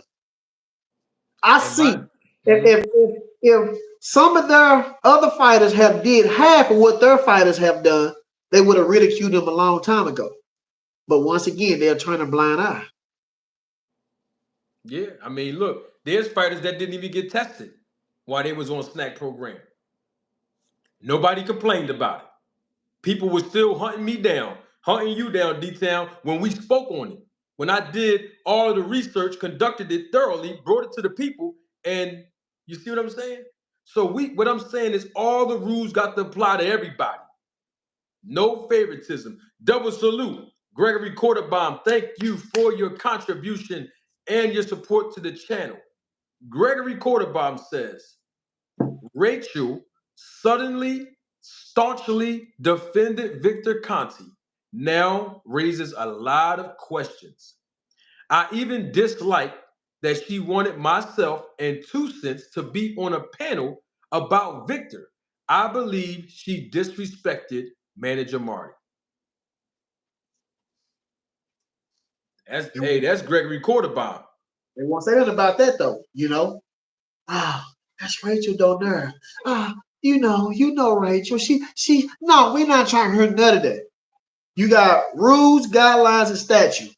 And you let nobody come to your house how you run your house, no matter who it is. Not even your mama can run your own house. She might have. At the end of the day, your wife is the queen, and you. So ain't no other person to come over to somebody's channel and dictate what's going to happen. Y'all know that. Double salute to my guy, supervisor of the Roll the Tape Film Crew, day one supporter, Matthew Thomas. Thank you for your contribution and your support. Matt says we have to let the facts work its way through. Hey, that's all I've been saying, Matt. Let's let the facts work its way through. Very well stated by Matt, because we all can have an opinion, but the facts is going to be the determining factor on how we should respond. So it is what it is. I had a question that was given to me by the guy, Mr. Funk. And he's basically saying, I can't have it both ways. It's either Victor Conte lied and he's not credible, or he's a truth seeker. Well, if Victor Conte was a truth seeker, he wouldn't be mad at me in detail, because that's all we do is speak the truth. You tell me whether he's a liar or not credible. You've been here a long time on the channel, Funk. You tell us. I mean, have you heard him lie many times before he came here and while he was here? You got to determine that. I mean, hey, what difference? Hey, Funk, what difference does it make? Your favorite fighter went over there to him. You ain't had no problem with it. And y'all don't have a problem with this. All I'm saying is the mere association with him is going to make people suspicious because of him, Victor Conte. That's all I'm saying. The testing protocol, I just educated y'all on it. Vada does not perform any testing. They don't have their own labs. It's Wada's lab. They don't use their own code. It's Wada's code. Okay, it's Wada's manual that the testing protocols are being administered by. They don't collect blood and urine. They pay a company to use their doping control officers to do that process. They don't ship the blood and urine to the lab. The DCOs do that. So there is no such thing as Vada testing. And according to Victor Conti, I played it earlier, when I asked him about this random testing, he said, it's better than having no testing. Double salute, J Star 72. One more again. Thank you for your contribution and your support to the channel. He's a supervisor of the Roll the Tape film crew. J Star says, they are on you because it's all about who you like. Keep cutting that tall grass. I certainly am, J Star. And here's the thing. I'm not here to throw shots at Rachel. I said what I said about her Friday. I just find it interesting that within 48 hours on Mother's Day, that she said that she, was at a Mother's Day brunch and she wanted to get back to her kids, but she was on a live for almost 20 something minutes. And it's like people are going to start asking questions. Like people keep asking me questions. People been asking me questions every day since I had Victor on here, whether it be in the comments section, email, and you know what they're saying? And now people ask me way more questions since Friday. And you know what they're saying? Well, Manager Marty, what's in it for Rachel to keep defending Victor Conti now? And all I can say is I don't know. Everybody got to go and ask them. Because more people are being suspicious every time Victor speaks, and now every time Rachel speaks and jump on everybody's panels. I didn't create that atmosphere. They did. And I'm using their own words to be able to get some sort of clarity to educate you all. There's no hating on nobody. Double salute, Matt Thomas again. Thank you for your contribution again and your support. Matt says, D-Town is correct. It's not about who is right. It's about what is right. Not about who's right. It's about what's right. And what's right is people are suspicious of Victor Conti. Henry Garcia is suspicious of Victor Conti. That's why he's responding the way he is. I know you're lying now. I know you're lying now. Because any woman will be fucking so offended by that. They'll say, "Fuck you guys." No. What I'm saying, what he's trying to say is that we're not contemporaries. Rachel, Nonito Donaire, Ryan Garcia, and his dad are contemporaries in the sport of boxing. So he's trying to say, if there's reports out there, he would rather behind the scenes go not say something publicly because the credibility of Rachel and the credibility of Nonito Donaire. Bingo. So I can't react on something that was reported with paperwork because I'm just repeating what was shown to me. I'm not even, when you come into this and say, who was the initial? Where is the evidence? Or was I just blatantly slandering someone without any evidence? No, from according to this paper, this is the finding. Okay, well, shoot. You guys have to do your work. You guys have to find the B sample. You do the B sample. You have to create your argument to protect yourself and all these other things. But you're saying that because me and him are in the same circle, any of the boxers or anybody that's in this industry, because we're contemporaries, I can't say something that is founded fully true. That's like me saying, okay, but Mr. Garcia, let me give you this one. Can I say that Ryan Garcia had a better game plan the night that he fought Devin Haney? Because I have said that. Now, so I've given Ryan that golden star. But why did I say that? Because the evidence proved it in the ring that Ryan had a better game plan. Well, let me tell you this.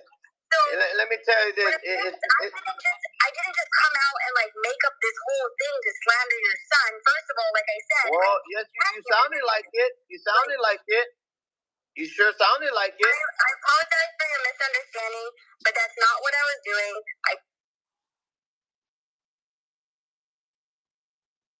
She apologized to him for the misunderstanding. I thought that was very good of her character. Can't wait till I get one of mine. It'd be great if I could get. Hey, think that it could be great if I could get one. I don't want one. It's not important. But what it is that Ryan Garcia's dad, he thinks there's a conspiracy about all of this. That is the issue. And, Rachel's trying to explain to him that, she's not the one, making things up. She's going by what the paperwork says, as she should, you know. The thing about it is this. Let me ask you a question. How did Victor Conti know the exact levels of what Ryan Garcia tested? Because he said he tested 6 times the limit. So I'm trying to figure out, how does he know that? Did anybody ask him that on Twitter or anything? Nobody asked him that? Not that I know of. So how does he know? Did he see the actual levels of this man's test results? I don't think he was there when it happened.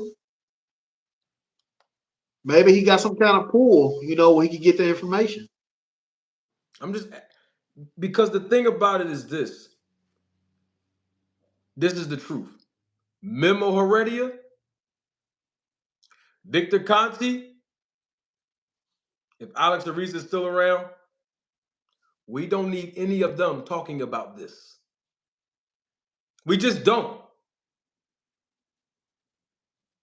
You know why? Because it sounds condescending coming from people that are, quote unquote, according to Victor, are smart cheaters that know how to circumvent testing. In other words, is the fighters that they worked with usually don't test positive for this or anything for that matter that we know of recently as of 2018. So all I'm saying is these guys have a history and we know what their history is. So it's condescending because people will say, well, why are y'all talking about this when you are close to the agency? Like, for example, Victor Conti promotes Vada, Memo Heredia, he promotes USADA. He don't go as hard as Victor do with Vada, but he still, called them credible. But these two guys have a history, and we know what their history is. So it makes people more suspicious, what I'm saying, if people hear Memo or Victor speak on this topic, and they are experts at this. Whether we agree with them or not, they are experts when it comes to doping athletes. So we have to take them as credible sources when we're talking about these topics. But the problem is they're actively working with fighters now. And the one fighter that's Victor's working with in this situation is Devin Haney. And that's why people are saying, oh man, Victor's taking up for his fighter. He might be telling the truth about some of the things that he's saying, but people are still going to be suspicious because of the mere association with a guy of his past, present, or future. Because we don't have no proof of whether he's doing it the right way or not. Let's just keep it real, both ways. Somebody can say, well, you don't have proof that he's doing something wrong. I agree. But then you don't have proof that he's doing something right with his program. We don't know. And so all I'm saying is it muddies the waters when you have people keep trying to protect. Vada don't do no testing, so we got that out the way. There's nothing to protect there. So when somebody says, well, you're making a connection between Vada Snack and Victor. No, I'm not. He made the connection here 2 or 3 times here on this channel. He made the connection. He made the hookup. His words, not mine. So you can't criticize me. You can, but you'd be wrong because he's saying these things. You can't say there's no connection now with Rachel and Victor because we've seen how Rachel have been responding lately to defend Victor. Conti, I'm talking about. For whatever reason. So because of that, it's making everybody, including Henry Garcia, suspicious. All right? Double salute. One Mind Boxing. Thank you for your super sticker and contribution to the channel. So I recommend anybody that's associated with Snack, Victor, Vada, Memo, you making the block hot. You making people want to start asking questions about your past and your background. That's all you got to do. Because this is not about you. And I'm talking about Memo, Rachel, Victor, all of them, whoever. We all can have an opinion. All of us can have a perspective. But nobody should be criticized if you agree or disagree. That's all I'm saying. Double salute, my guy again, Matthew Thomas. Thank you again for your support and contribution to the channel. Matthew Thomas says, let's keep it 100, Manager Marty. A lot of eyes are on this PED situation. Some people are very nervous and they are trying to clean this up. Just remember Balco. This is how it started. That's true. That's not an opinion. That is true. This is how, if y'all remember 20-something years ago, this is how it started. Everybody just started talking. And it turned into something else, excuse me, when, not gonna say his name, y'all saw the Netflix documentary Hall of Shame. He sent that needle in with them substances in it that he injected Barry Bonds with. And he said, y'all need to, wrote a note with it, y'all need to test this out. And y'all need to follow the man who put these substances in this needle. His name's Victor Conti. And that's how everything kind of really turned into an investigation about it. So you're absolutely right, Matt. But we got to keep it 100. A lot of eyes are on this PED situation. You see, a lot of eyes, Matt, was not on it when I first was talking about this last year. When Detailed Boxing was following up with videos about it. When I was spearheading this whole movement about the process of Vada and this and that and snack program works and this fighter's performance enhanced and all kind of stuff. People were ridiculing me. Now we in a real life situation where it actually matters now for us to be educated on the situation. Detail, what's your take on it, bro? I mean, like I said, we've been around the block and back with this, and people, they're going to have their opinions on what they think. Some people, they'll take it right now, some will take it later. But at the end of the day, we all have to wait. It's still an ongoing process. So we have to just let it play out. Me personally, I'm not on Ryan Garcia's side. I gave you my opinion on what I believe. I don't believe that he just went and bought some steroids and just took it knowing that, they got to be tested. I do believe he took something that had it in there. But like I said, that's my personal opinion. Many people talk about, well, you can't get mad about somebody's opinion. But then if I give my opinion or you give your opinion or they give their opinion, then why get mad? It works both ways. I'm not going to get mad at yours. Don't get mad at mine. But at the end of the day, we got to wait until the due process is finished. And we're going to find out. I'm for what's right. No matter if Ryan Garcia cheated or not. If he cheated, he need to go down. If he didn't cheat, then that's what that is. So I'm not on nobody's side. We're just talking about it. Yep. Nobody's side. And if it comes out that he cheated, I'm going to be the first one on his helmet. Period. It don't make a difference of how this, no. If it comes out, and I'm not, let me be clear for the new audience that's here. I'm not talking about no B sample. So please don't be trying to come here and say, well, the B sample on May 22nd said, I already know that's probably most likely going to come back the same. It's the same urine. I want the test results of the supplements that he claimed he took. See, I'm holding Ryan Garcia accountable for his words when he claimed that he took supplements. Okay, he said in an interview that he got them tested. So I'm waiting for them results. But you know what, Manager Marty? Some people want Ryan Garcia to be dirty because their favorite fighter lost. They want him to be dirty. They listen to what you say, what I say, just like you said. We're not worried about the second piss test. We're not worried about the second sample. We talking about the supplements that he took. Ryan Garcia took it over there, get it tested. If they look into it and see that it got ostarine in there, that's what they gonna say. But if you find out that he took something else and it's not in no products, Ryan Garcia, we need answers. So that's all we're doing. You know what I'm saying? We want to know too. And we're just talking about it. Like you said, that's all we're doing. Let me tell y'all and show y'all what I mean. When I say the more people start talking, this is why I want all of them. Because the more people start talking, guess what's going to happen? More questions are going to be asked. Here's Henry Garcia asking Rachel Donier a question. Has nothing to do with Ryan. Has nothing to do with him testing positive. Has nothing to do with Devin Haney. Here's the question that was asked by Ryan Garcia. Dad, Henry Garcia.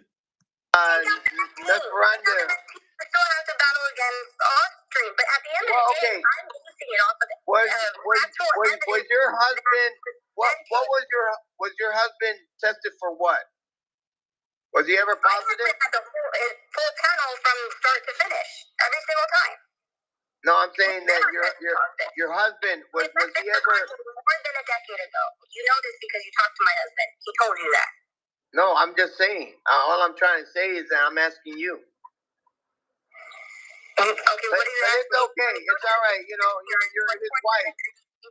It's all right. You're his wife. I get it. That's fine. But all I'm trying to say is that don't be a follower, be a leader.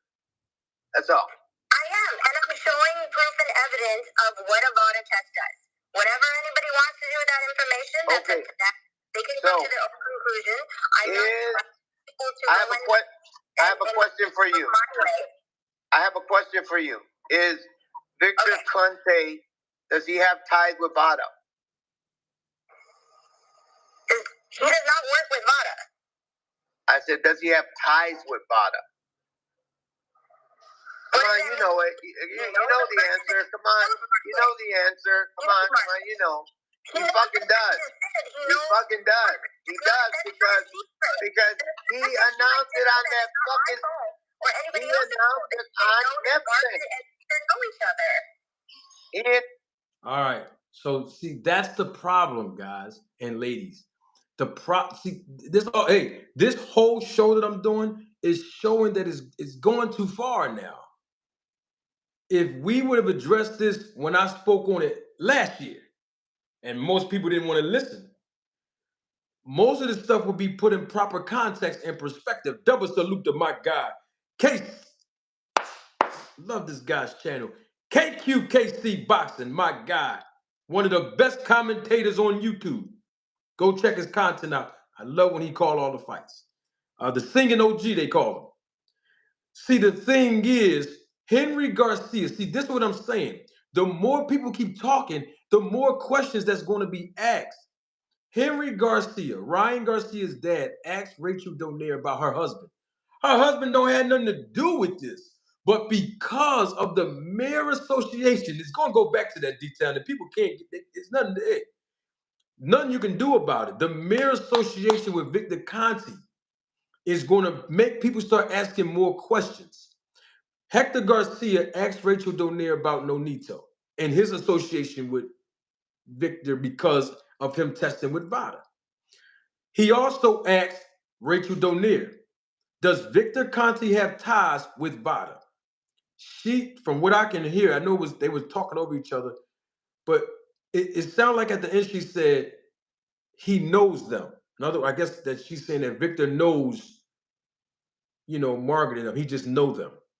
The problem I have with that is it sounds like she's undermining the relationship because Victor was here and he told us right here, he made the hookup.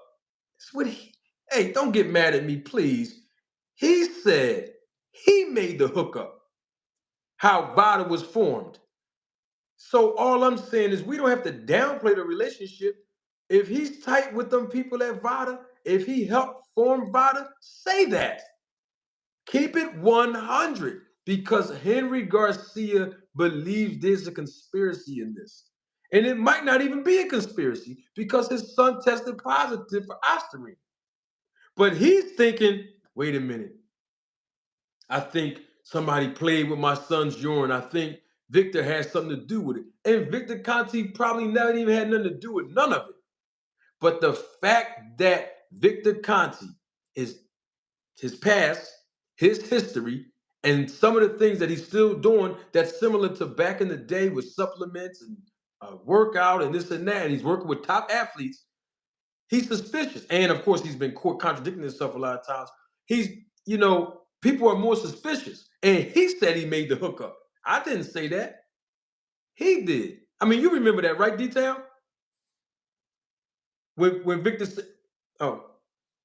Yeah, I remember. So he made the connection by saying he made the hookup. So if he's going to make that kind of statement, people are going to start saying, well, if you made the hookup to start Vada, then that means you're intricately involved with them. You might not be on payroll, you might not be on the board of directors, but the bottom line is Victor Conti said it.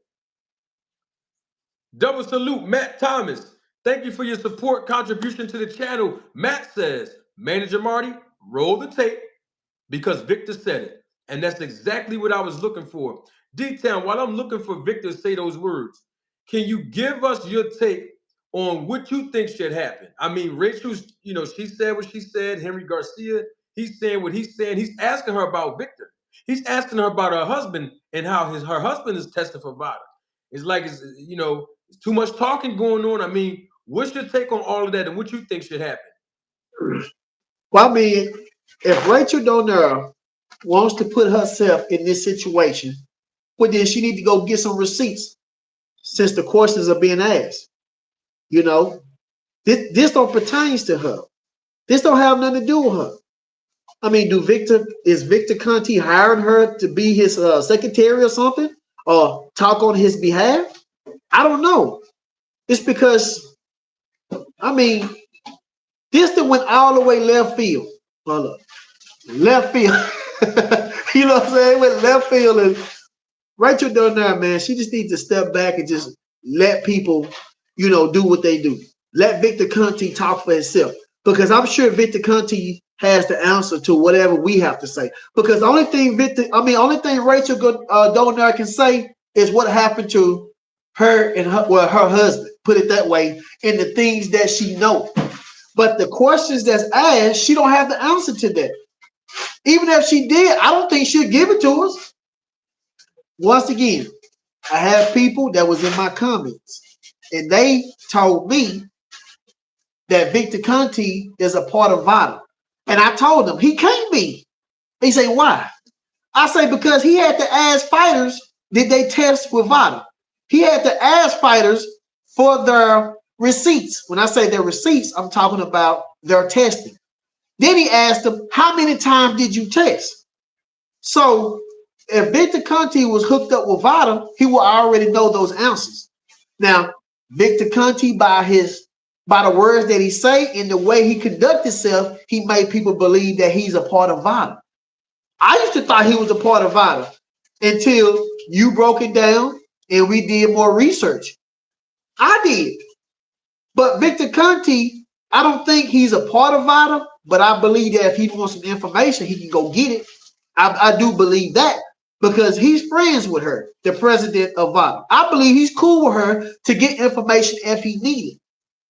But all I'm saying is, Rachel Donner need to step back. Get out of it. Let men be men. Let the real answers come. And she stay over there because if she keep intervening, it's going to trickle down to her husband.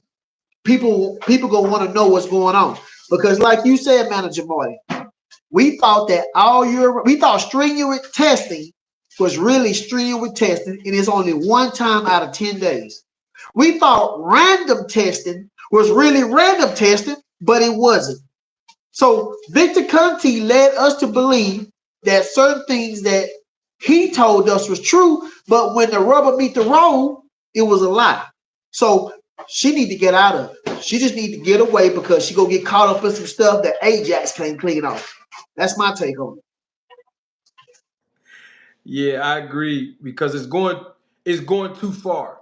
You know, it's going too far. Um Matt Thomas, double salute to him again, man. He's contributed to the channel all night long. Thanks again, Matt. Matt says, D-Town, she is already in it. It is too late to back up.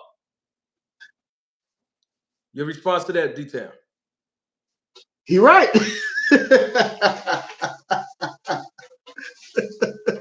All right. Too late. Gregory Quarterbomb, double salute to him again.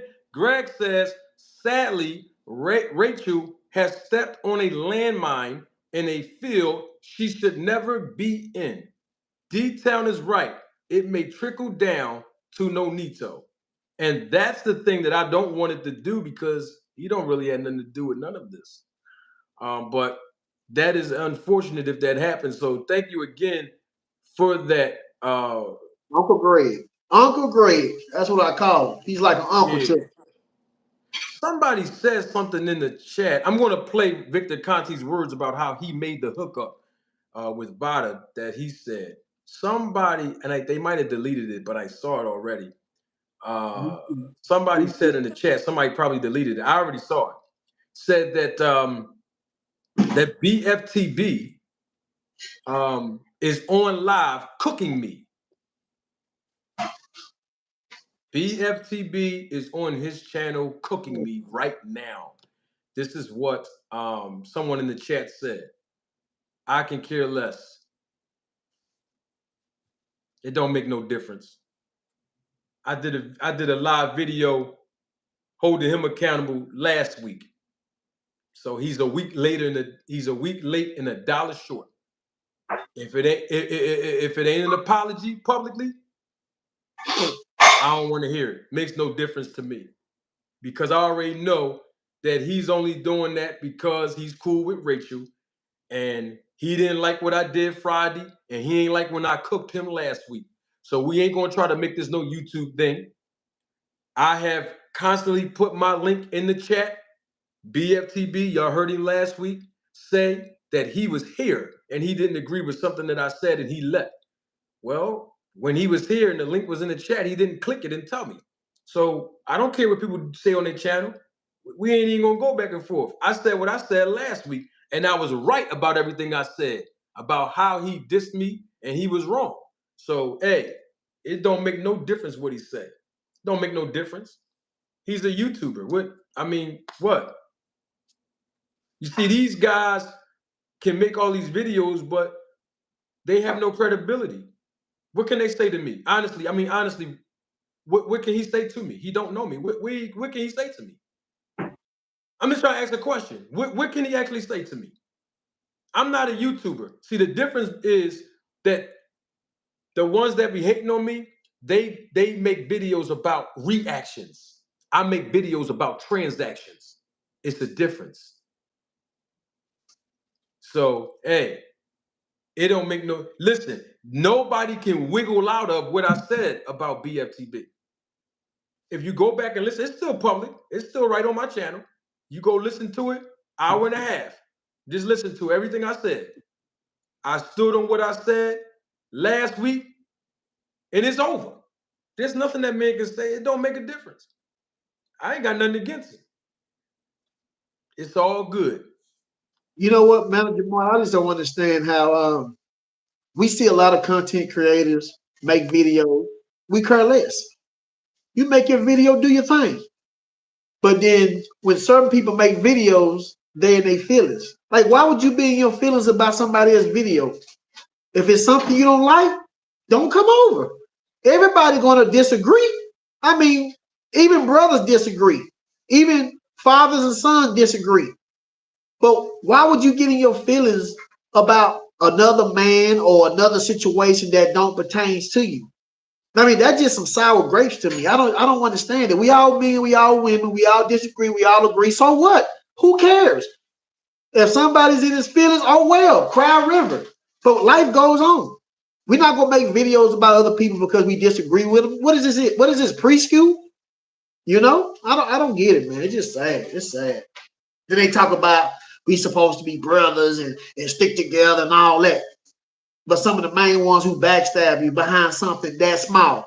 But then when you got another person that's not a brother, well, we all brothers no matter what color you are. I'm just saying the way they said that brothers are, you know, all of us, you know, then you got the other, you know, Hispanic, you got, you know, Caucasian, you got all that, whatever the case might be. But what I'm saying is right is right, wrong is wrong. Right don't have a color to it. So if you got your own opinion, cool, that's your opinion. Why get in your feelings? I'm not attached to no Devin Haney. I'm not attached to Earl Spence. If they're wrong, they're wrong. Simple as. But some of these guys are still upholding them even when they're wrong. And they might ask, where is they wrong? It's certain things that we don't approve of what they did. I'm talking about certain fighters. But that don't make us hate them. That don't make us talk bad about them. We only making videos about what actually happened. This is really that simple.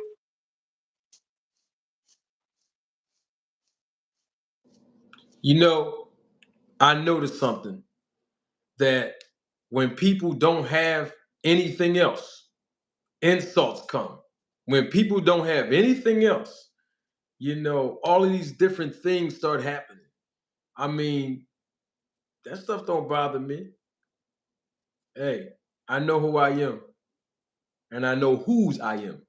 So none of that stuff bothers me because we're talking about boxing. That's right.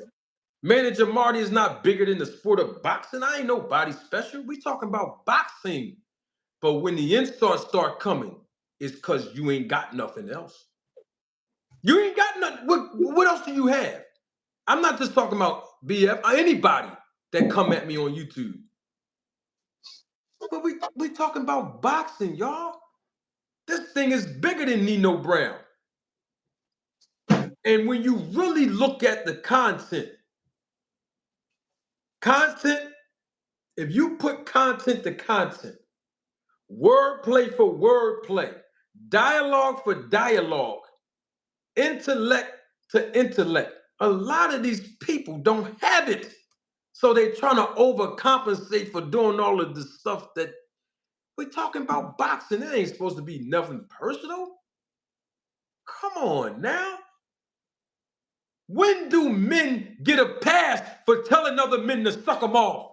Come on, man. That's sad. When we start talking like this to men, we only talking about boxing. When do insults have to get included in? We're talking about boxing, y'all. And you know what? Come on, man. You remember when Bill Haney said that he was going to send his son in there to do a legal homicide on Ryan Garcia? You know, but he's supposed to be a man of God or whatever religion they believe in. You know, you got people watching you. You know what I'm saying? Even when Deontay Wilder said that he wanted the body on his resume, people ridiculed him. But when Bill Haney said he was going to send his son to go in there and do a legal homicide, what if Ryan Garcia would have died in that ring? You see what I'm saying? What if he would have died? See, words mean something, and we have to be careful. We got people watching us, you know. So we just got to keep it boxing, like you said, you know. And I see the singing OG up in here. He put a title for you, KQ KC. I watches him too. Also, he's pretty good. Yeah, yeah, man. And KQ is right. We're talking about boxing. First of all, we grown men. We have to be clear on that. We're not young boys in our 20s and all this. OGs. We old, most of us. We are seasoned men, experienced men. Some of us have families, you know what I mean? Wives, children. We somebody's dad. Some people grandfathers. We're talking boxing on YouTube. And 90% of these YouTubers ain't never put no pair of gloves on for real. Ain't went in the gym and hit no heavy bag. Or went in the gym and put no headgear on.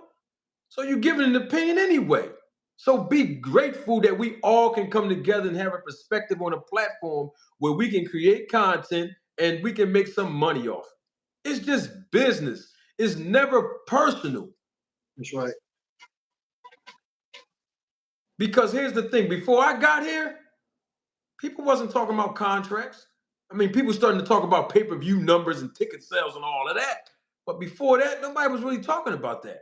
So the thing about it is, even if BFTB dissed me, right?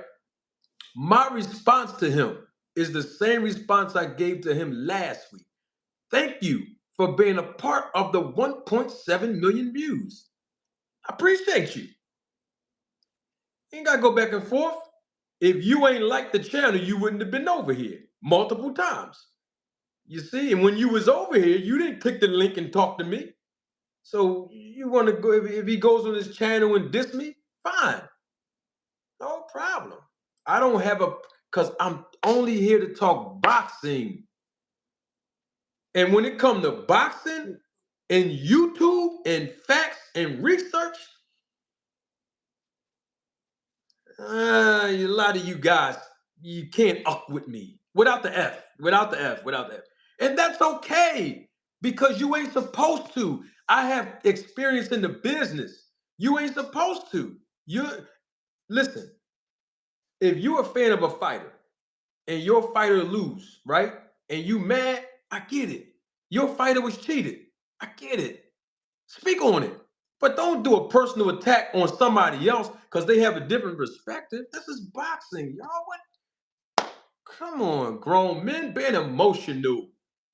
And we have women watching all around the world. And even they have been more civil in the comment section in the chat. Why do I? There's a girl, I'm not even going to speak her name, another content creator. She sent me a very nasty and derogatory comment. You've seen it, D-Town.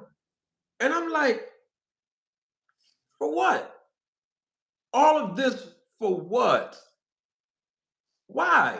I mean, no answer is good enough for me. It's just a rhetorical question. Why you gotta disrespect me? I ain't did nothing to you. Why? And you know what people say? Oh, because you said something about Devin Haney and Ryan. Okay. But you ain't say nothing about when Bill Haney be talking that, right? So stop it. Bill Haney said he gonna send his son in there to kill Ryan Garcia. But now Devin Haney gets on ESPN and says, "Oh, I don't want to rematch with Ryan because he tried to kill me in the ring." Come on, y'all, stop it. Nobody should be talking about killing nothing. It's boxing. But see, people didn't have a problem with that when he said it. Yeah. People get on my channel all the time and they say, "Oh man, you're supposed to be a black man. You got to support the black man and be." Okay, great. So what about when other black men disrespect me? What about when Bill Haney he's black, he disrespected black men, right? Oh, okay. Tank Davis? Huh? He disrespected Tank Davis' mother? So we got to stop with the picking and choosing when we want these rules to apply. Nobody should disrespect nobody, whether you black, Hispanic, white, red, green. It shouldn't have no place on YouTube. We only talk about boxing, y'all. That's all we just come together as a boxing community. That's all. We're just talking boxing. Don't nobody want to hear a man tell another man to suck him this and that. We got women and young people watching, man. This is just boxing, man. It's not even that deep. So that's why when that man did the super chat, I forgot his name. He did the super chat when I was doing a live about BFTB. He said, "Man, Jamarty, you should say something about the fact that he's a sex offender and all this stuff." I said, "Man, no, I'm not going to disparage that brother. Even though he did me wrong." I said, "No, that don't have nothing to do with the issue at hand that we're talking about. I'm not going to bring that man's personal business up. I don't even know too much about it. Ain't none of my business. But I'm just saying, why would I throw a shot at him and hit him with a low blow because we don't agree with perspective? This is boxing. I'm not going to bring that man's personal business and whatever he went through in his life. This is boxing. That's all we're here to talk about and have fun. It's just boxing. And some of these guys are being paid off to say what they're saying. That's all. Yep. Cool. And KQKC said, "You're right." He said he disrespect who he wants and they cheer him on. It's boxing. Who cares about the streets? You know, and Bill Haney keep talking about the streets. That's why Mayweather was talking about who cares about the streets. You know what I'm saying? This is about boxing. Ain't you in your son's life? Ain't this about boxing? You with your son, right? He's boxing, right? It's about boxing, not about the streets. You know, and this man disrespect a lot of guys. They never said anything about him. They just, and soon, because when that man came in 25 pounds over Regis Prograis, nobody said anything about it. That man could have killed Regis Prograis. You know, he could have injured that man. But Ryan Garcia was not stupid enough. You know what I'm saying? And now they saying Ryan Garcia could have killed him. No, you kept getting hit with the same punch. That's what happened. And your daddy should have stopped the fight. So you should be blaming your father. You think Bill Haney should have stopped the detail? Well, Devin Haney said Ryan Garcia could have killed him. So if anybody, your daddy should have stopped the fight. That's all. He looked like he was fighting back though, detail. I'm just saying he's saying that Ryan Garcia could have killed him. I'm going by what he said. I'm not saying he should have. What I'm saying is if he thought that Ryan Garcia could have killed him, then maybe your dad should have stopped the fight. That's all I'm saying. Well, Kenny Porter stopped it with his son. And he ain't even look hurt, but yeah. Well, they both was on the snack program, so I guess,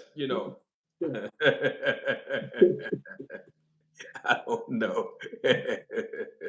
The snack program still works. Even though Devin Haney lost, it still works. The man never got tired for 12 rounds. Okay? So please don't say because he lost it don't work. It works.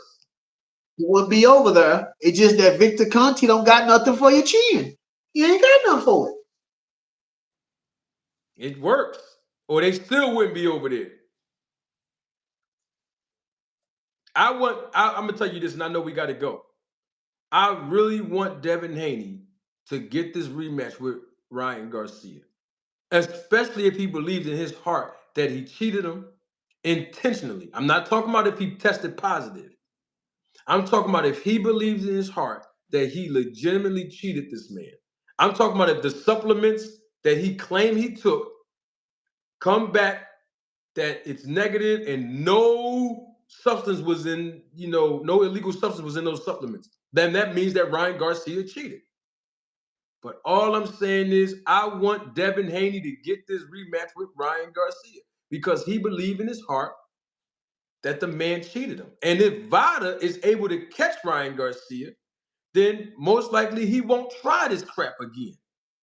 And on top of all of that, Devin Haney is still getting his performance enhanced by the snack program and Victor Conti. So I want him to get this get back.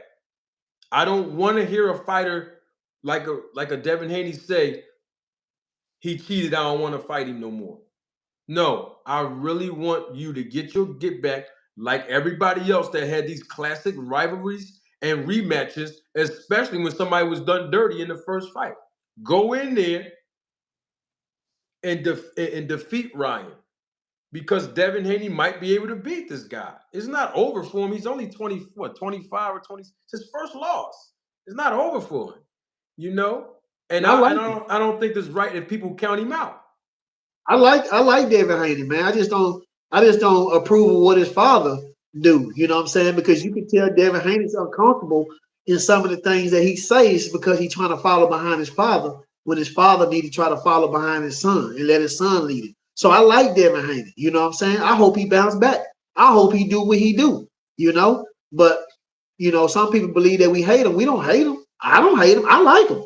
It's just that his father run his mouth too much, and he should let his son do the talking and let his son promote the fight. Promote the fight behind your son. Don't be the front runner. Be behind your son and teach your son how to do it. That's all I'm saying. I agree. There's not one. I was just telling someone this earlier, private conversation. There's not one fighter that I don't like. No fighter ain't do nothing to me. They didn't do anything to make me like, I don't like them. Now, if they did something personal to me or something, that's something different. But I like the fighters. I love boxing. So we're going to talk about all the boxers, especially the credible ones that have a name that fans can recognize.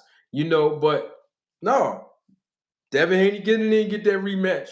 This man tested positive for Ostarine on 2 different occasions. And on top of that, he lucky I wasn't his manager. Because then I'll be coming at the agency like this here. Why y'all test him just those 2 times? You could have tested him on Monday. Not just Friday and Saturday, because now my fighter had to get in there. And most of these effects could have hurt my fighter because y'all couldn't be able to do nothing to stop the fight because y'all got the results after the fight was over. After my client, my fighter, took all this damage. No, test him Monday, Tuesday, Wednesday, Thursday, Friday, and Saturday, the night of the fight.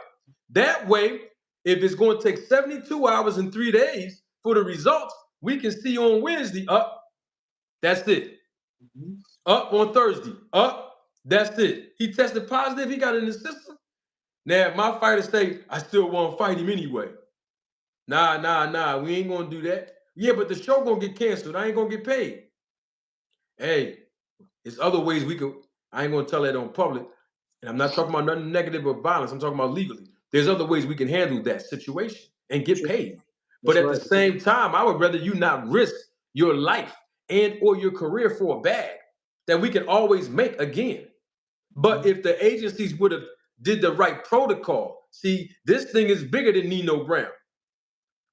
And I think people want me to just jump on Ryan. Okay, I'm gonna jump on him. Now what after this? See, people want to jump on Ryan. Good. But what resolutions are we coming up with? If Victor Conte's saying that the testing is inept, that's what he's saying. If the test is beatable and he knows how to circumvent it, what are we talking about here? This is an issue that must be fixed. And hey, he's the anti-doping advocate telling us this publicly. Right. So if that is the case and he's the advocate, then what has he done in the last 30 years to implement change? I haven't seen one thing yet. I haven't either. I mean, he's the only one calling himself the advocate. I haven't seen nobody else call him advocate. I call him dude Avenue. You know what I'm saying? That's what he is to me, because he only produced 2 pieces of paper that I know of. He might have did more, but I only seen 2, that he have showed the fans of Devin Haney, and I think the other was Andrade. And that fight, the paper that he showed for Andrade pulled out the fight. He didn't even fight. So all I'm saying is, if you're a real advocate for the sport of boxing, you'll show more than 2 receipts. You will show us all the time. You will try to prove to the people that you are an advocate for the sport of boxing instead of keep saying you are and you're not. That's all I'm saying. You got to show me. I asked him when he was here, when he said that Desmond Gums, he tried to throw him under the, well, ain't no try to, he did throw him under the bus. And he said that the man did not have enough money to pay for Vada testing when Terrence Crawford fought David Ebenezer, the promoter. And I said to him, well, you the advocate, couldn't you have paid for the test? Because you said you sponsored all these other fighters. You could have just put up a couple of dollars for the testing. And he said, you're right. I could have put the money up. You see what this is an advocate talking now. An advocate. And so now people are going to start raising questions. Where's the paperwork for other fighters you work with? They're going to start asking questions. Yeah, you want. But did he say in one clip that he had over 10 fighters that was on all year round testing? And then when he jumped on your show, he said it was only 3. 2.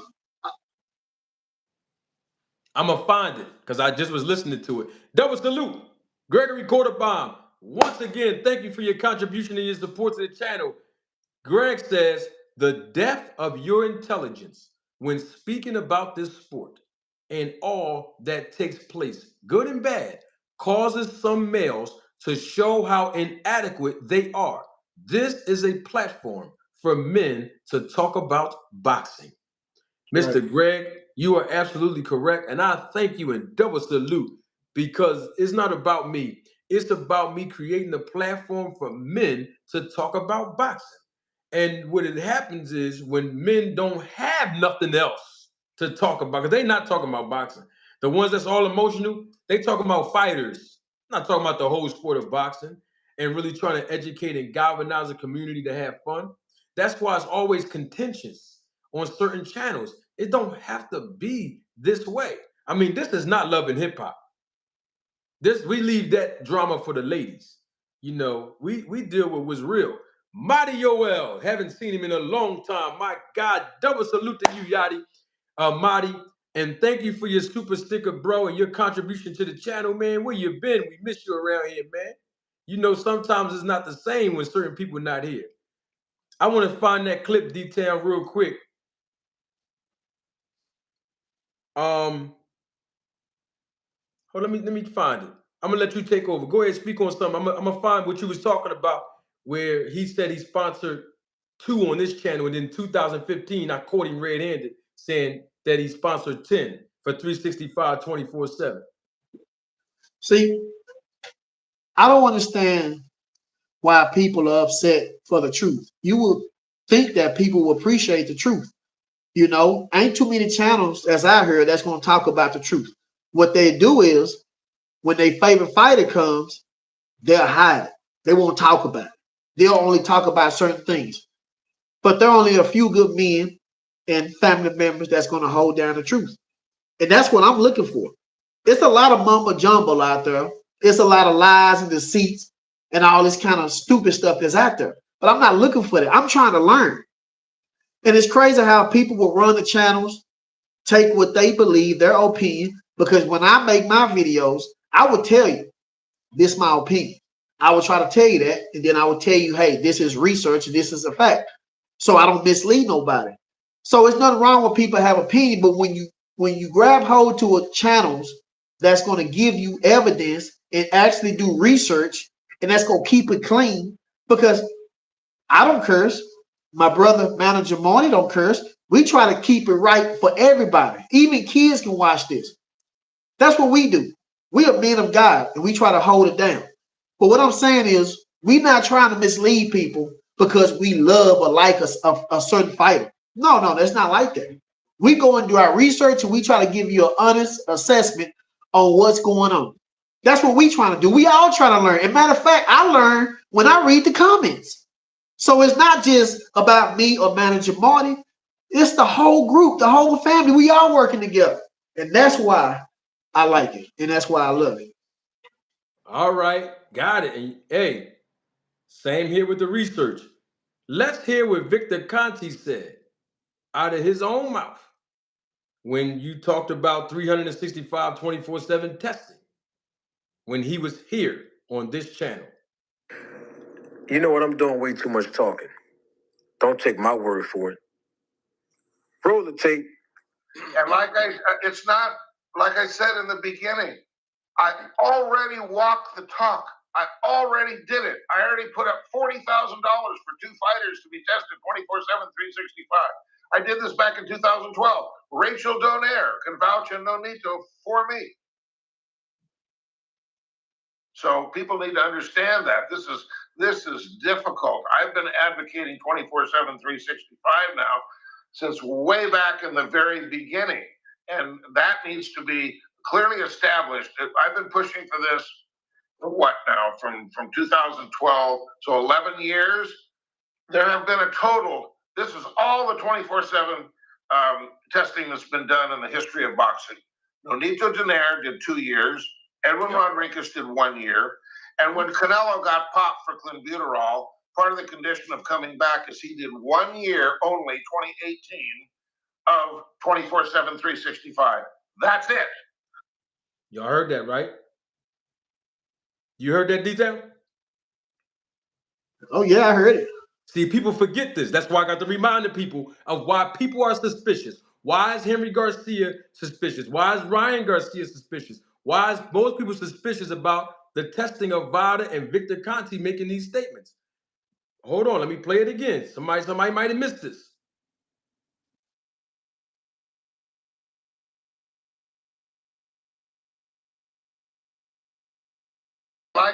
It's not like I said in the beginning.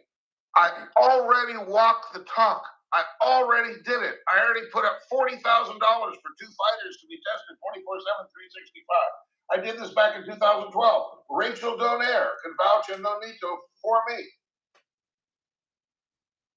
So people need to understand that this is difficult. I've been advocating 24/7, 365 now since way back in the very beginning, and that needs to be clearly established. I've been pushing for this for what now? From 2012, so 11 years. There have been a total. This is all the 24/7 testing that's been done in the history of boxing. This is all the 24/7, 365 testing that's been done in the history of boxing. Stay with me. Nonito Donaire did 2 years. Edwin Rodriguez did 1 year. And when Canelo got popped for clenbuterol, part of the condition of coming back is he did 1 year only, 2018, of 24/7, 365. That's it.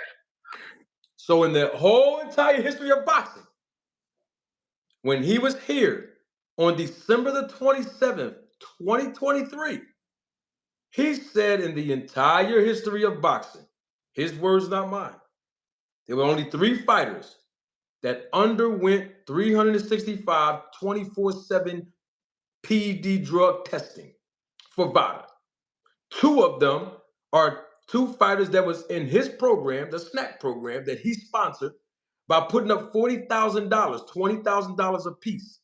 He said Rachel Donaire's husband, Nonito Donaire's one, and Edwin Rodriguez. He also mentioned Canelo, but he wasn't with the SNAP program.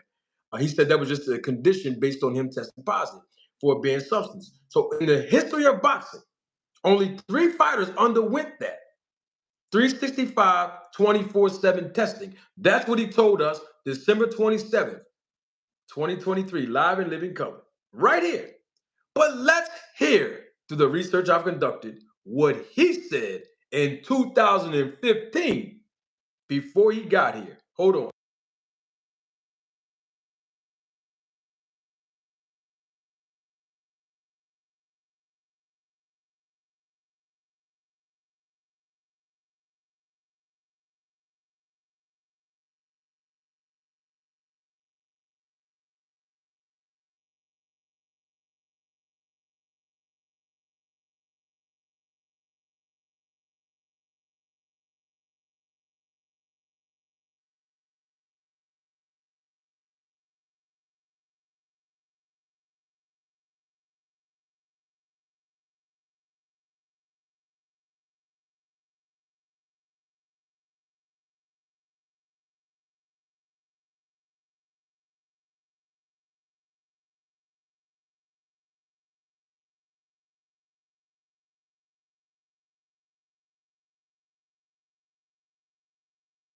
Voluntarily to 24/7, 365 blood and urine testing.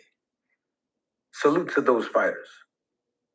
But let's hear what Victor Conti said in an interview that was published in March of 2015 by a YouTube channel called Seconds Out. You know what? I'm doing way too much talking. Don't take my word for it. Roll the tape. Any athlete that works with me, I recommend that they do 24/7, 365 testing. I've sponsored more than 10 boxers who have done this sort of testing. So let me get this straight. Y'all heard that, right? Y'all missed it? Play it again. Victor, 365 Out. You know what? I'm doing way too much talking. Don't take my word for it. Roll the tape. Any athlete that works with me, I recommend that they do 24/7, 365 testing. I've sponsored more than 10 boxers. He said he sponsored more than 10 boxers. Here you go right here. This is the interview.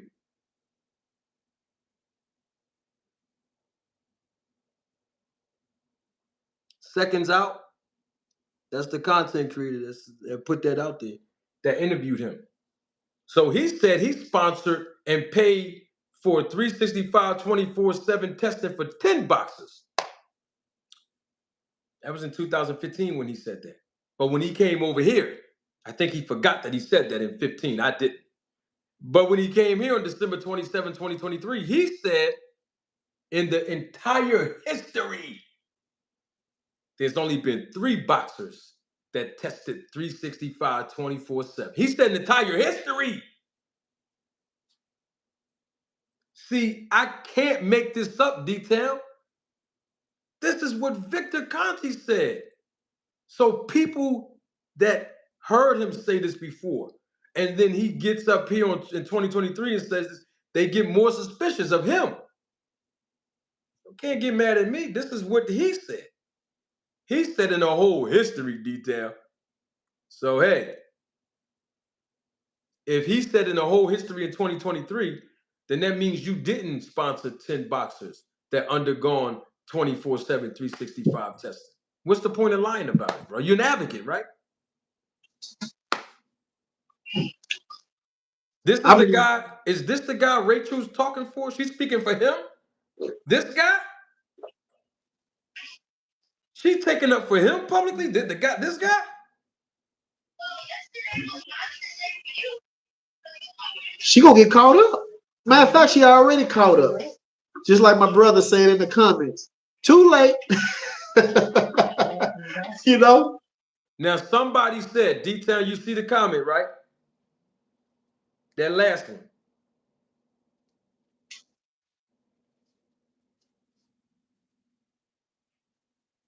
Nah, he said nah. Play it back for him.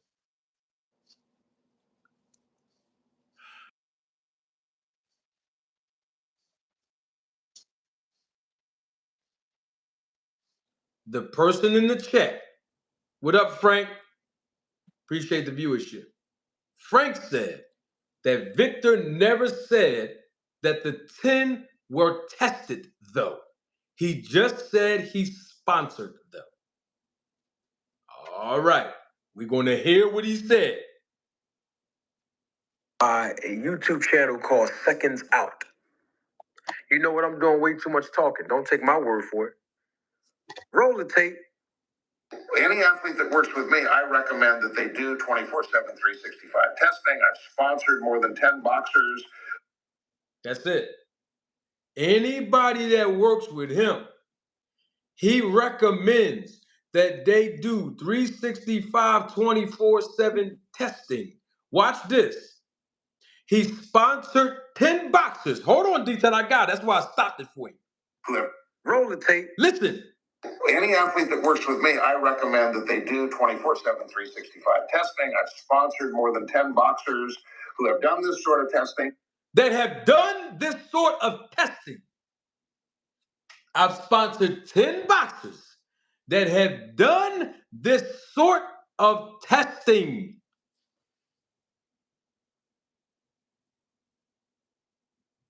So, Frank, tell me what you heard. Can you play it one more time? One more again. Can I take my glasses off this time? Take them off. All right. No problem. I'm going to play it again. I'm going to play from the beginning first. Hold on.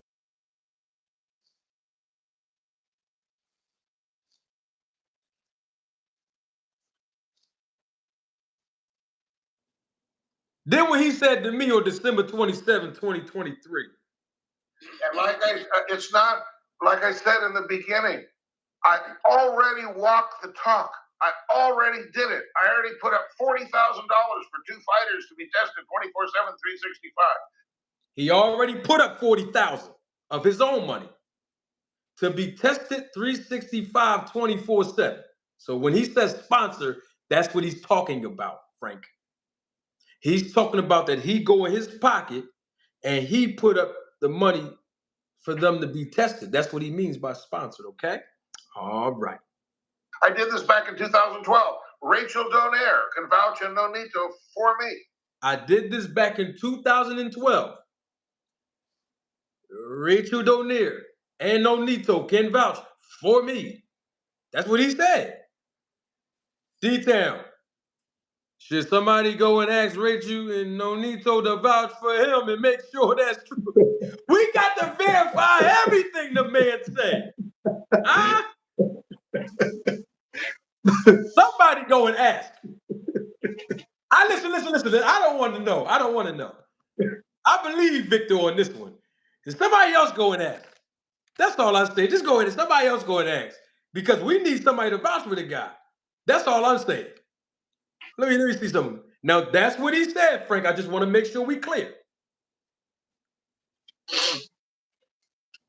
So people need to understand that this is difficult. I've been advocating 24/7, 365 now since way back in the very beginning, and that needs to be clearly established. I've been pushing for this for what now? From 2012, so 11 years.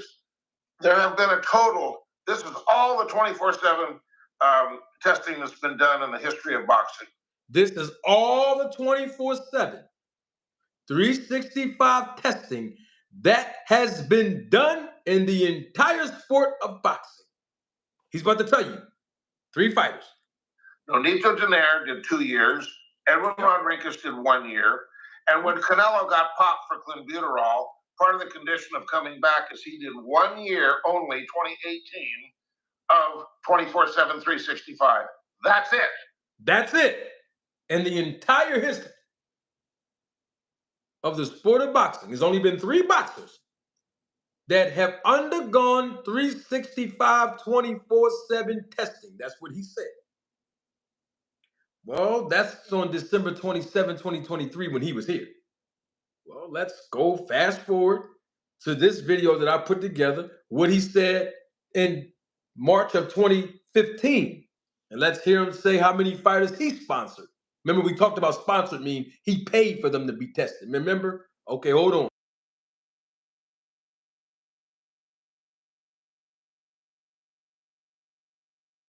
March of 2015 by a YouTube channel called Seconds Out. You know what? I'm doing way too much talking. Don't take my word for it. Roll the tape. Any athlete that works with me, I recommend that they do 24/7, 365 testing. I've sponsored more than 10 boxers who have done this sort of testing.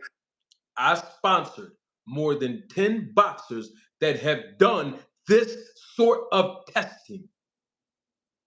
What sort of testing is he talking about? 365, 24/7. What does he mean when he say he sponsored 10 of them? That means, once again, he went in his pocket and he paid directly for the testing. What narrative am I trying to create here? None. It's going by what he said.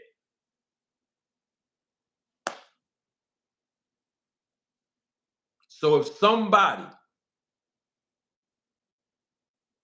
is suspicious of testing or Victor Conte being associated with Vada because he said he made the connection and he made the hookup, this is why. It's because of the things that he is saying. It's not about my reporting. He's saying it. Listen, this is what he is saying. And I'm going to leave the audience with him actually saying it, and then we can go. Because I didn't realize we was on here this long, detail. We had a good show, man. What's your take on that 365 24/7 testing? And we showed what he said in 2015, and then what he told me in December 27, 2023, detail. You know what? I want to know how many times they test in all year round testing. That's what I want to know. Because everything else, I ain't gonna say everything, but a lot of the things he said was a lie. Once again, he talked about strenuous testing. He led us to think, I mean, because the man almost made a rap song. How many times he said strenuous? He's strenuous. I'm thinking like, dang, they must be walking around with the needle in their arm every day, all day. You know what I'm saying? He talking about strenuous, and come to find out it's only one time out of 10 days. Then he was talking about random. Random, we all know what random is. But nobody knows but the people. Come to find out, random was not random. So now, the all year round testing, how many times did they test? That's what I want to know. What was it, 10, 20, 30, 40? How many times? Because they're probably fake too. When I say fake, what I'm saying is it's not as many times as we think it is. You know what I'm saying? So we need answers. Maybe Donito Donaire can tell us how many times he tested.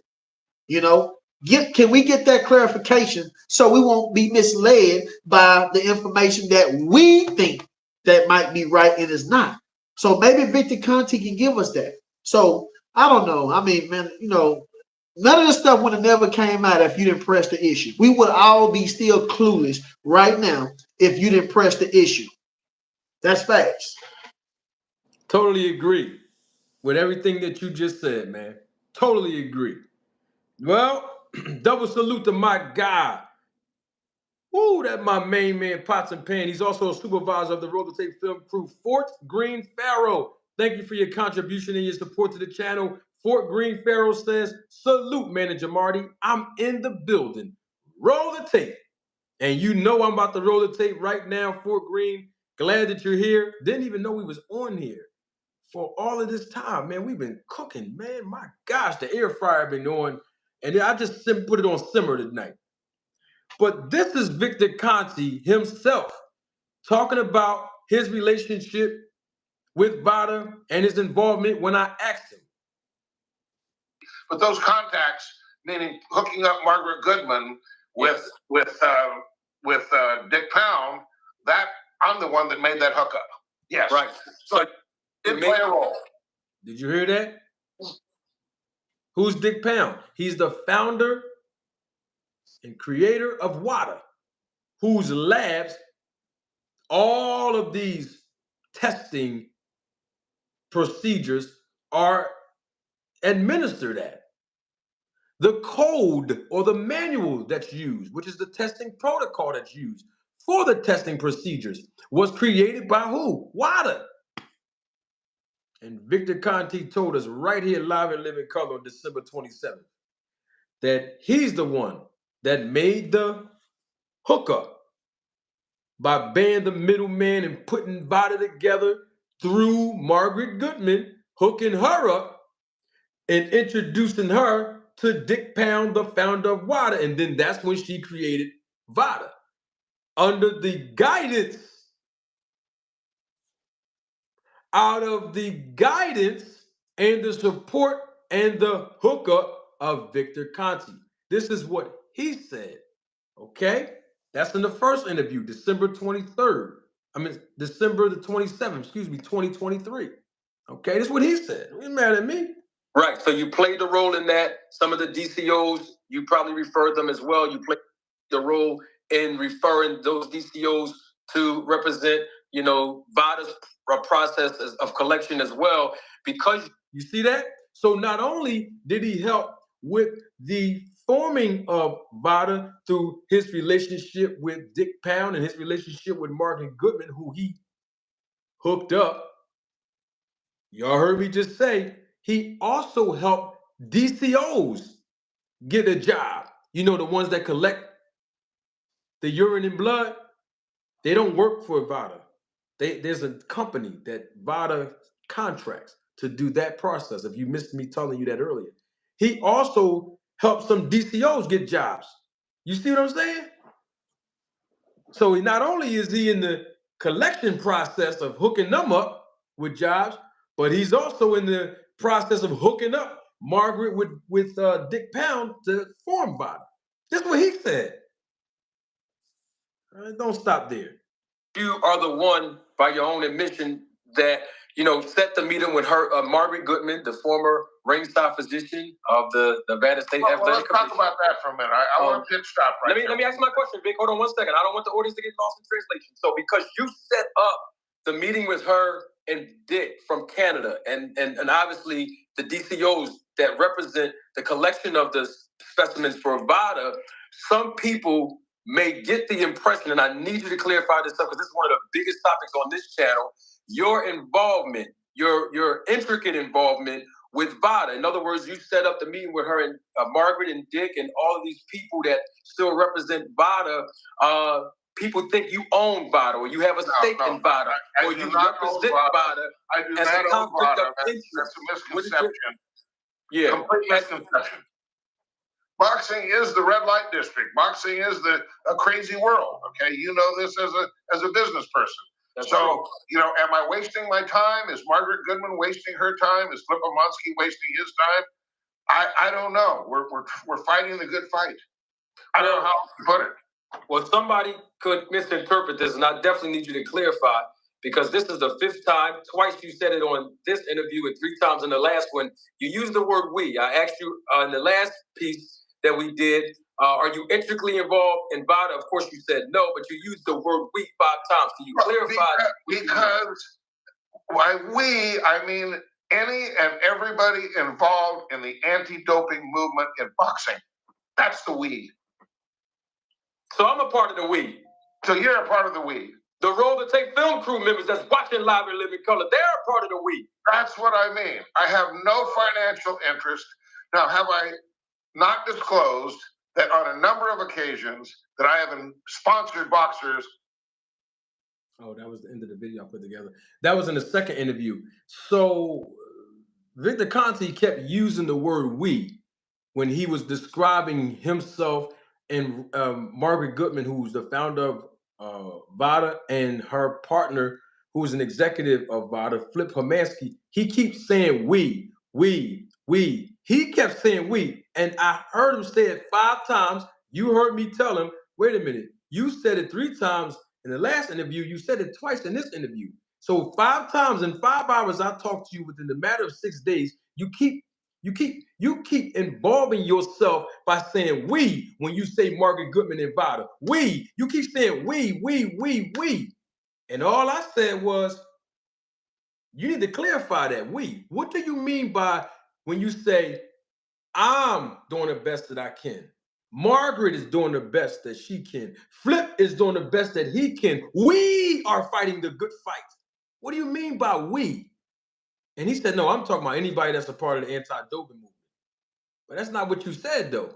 You involve yourself with we, as in Margaret and the other executive at Vada. So I did play a joke on him and say, so I'm a part of the we. He said, yes. The Rolling Tape film crew members that's watching live in living color, they're a part of the we. He said, there you go. You see my point? So basically what he told me is, I'm an advocate. Victor Conte calls me an anti-doping advocate. I'm a part of the anti-doping movement, according to him. So you really can't get mad at me now. I'm qualified. The man who runs the Conte University, he gave me a scholarship and a degree. And now I'm a part of the anti-doping movement, baby. I'm an advocate. That's why I speak on this. Thank you, Victor Conte. I know you're watching, and I know y'all that's cool with him watching too. I know you're watching. But hey, he said these words. Man, I'm doing way too much talking. I'm going to bed. Well, I ain't going to go to bed right now. But I love you all. Thank you, family. Oh, I'm reading the comments. Somebody, they're not going to get a copy of that, AJ. I already proved that the last time. Yeah. All right, now listen, I love you all. We're family. I thank you all for coming out. I know we went way long tonight, but it was awesome. And I hope you learned something about the sport and the business of boxing that you did not know before you came over here. Peace and blessings to all of you. We'll be right back here live in living color on Wednesday now. So come on back. We got some more boxing to talk about. I was going to have Detail close it, but he just got up. I don't know if he coming back. Oh, there you go. He back. I'm going to let Detail, you know how he do when he closes out. Listen, y'all, don't get discouraged about the sport of boxing, okay? We're going to put this thing together for the testing procedures and protocols to be tightened up, you know. But right now, we got some people that's supposed to be talking about it and educating. They trying to save face sometimes. We can't do that. We got to do what's right. I'm done. D-Town is all on you. Thank you for coming out again, D-Town. I appreciate your time, my brother. I'm going to let you close us out. And you know me. Don't take my word for it. Roll the tape. Well, family, we appreciate y'all time.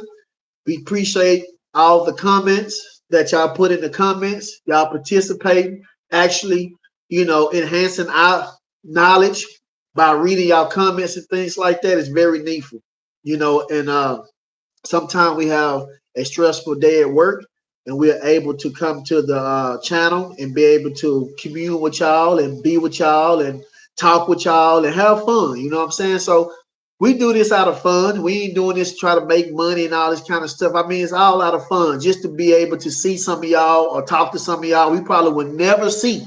You know, people all around the world we're able to talk to right here on this device, and I'm happy. Y'all, you know, a real inspiration to us. You know what I'm saying? So I appreciate every last one of y'all, and I ask y'all to do something for me. Pray for me and my family. You know, and I pray for y'all, but keep us in your hearts and your mind, and let's hold on to that truth, man, because they trying to distract it from us. They trying to act like we don't know what we talking about. You know what I'm saying? We out here believing a lie or whatever the case is, but we are the real advocates of the sport of boxing, because we want to see fair play no matter who it is. No matter who it is. So salute to every last one of y'all, family. Much love to every last one of y'all. Even if we don't agree, you still my brothers and sisters. Salute to every last one of y'all. The D-Time Boxing signing out.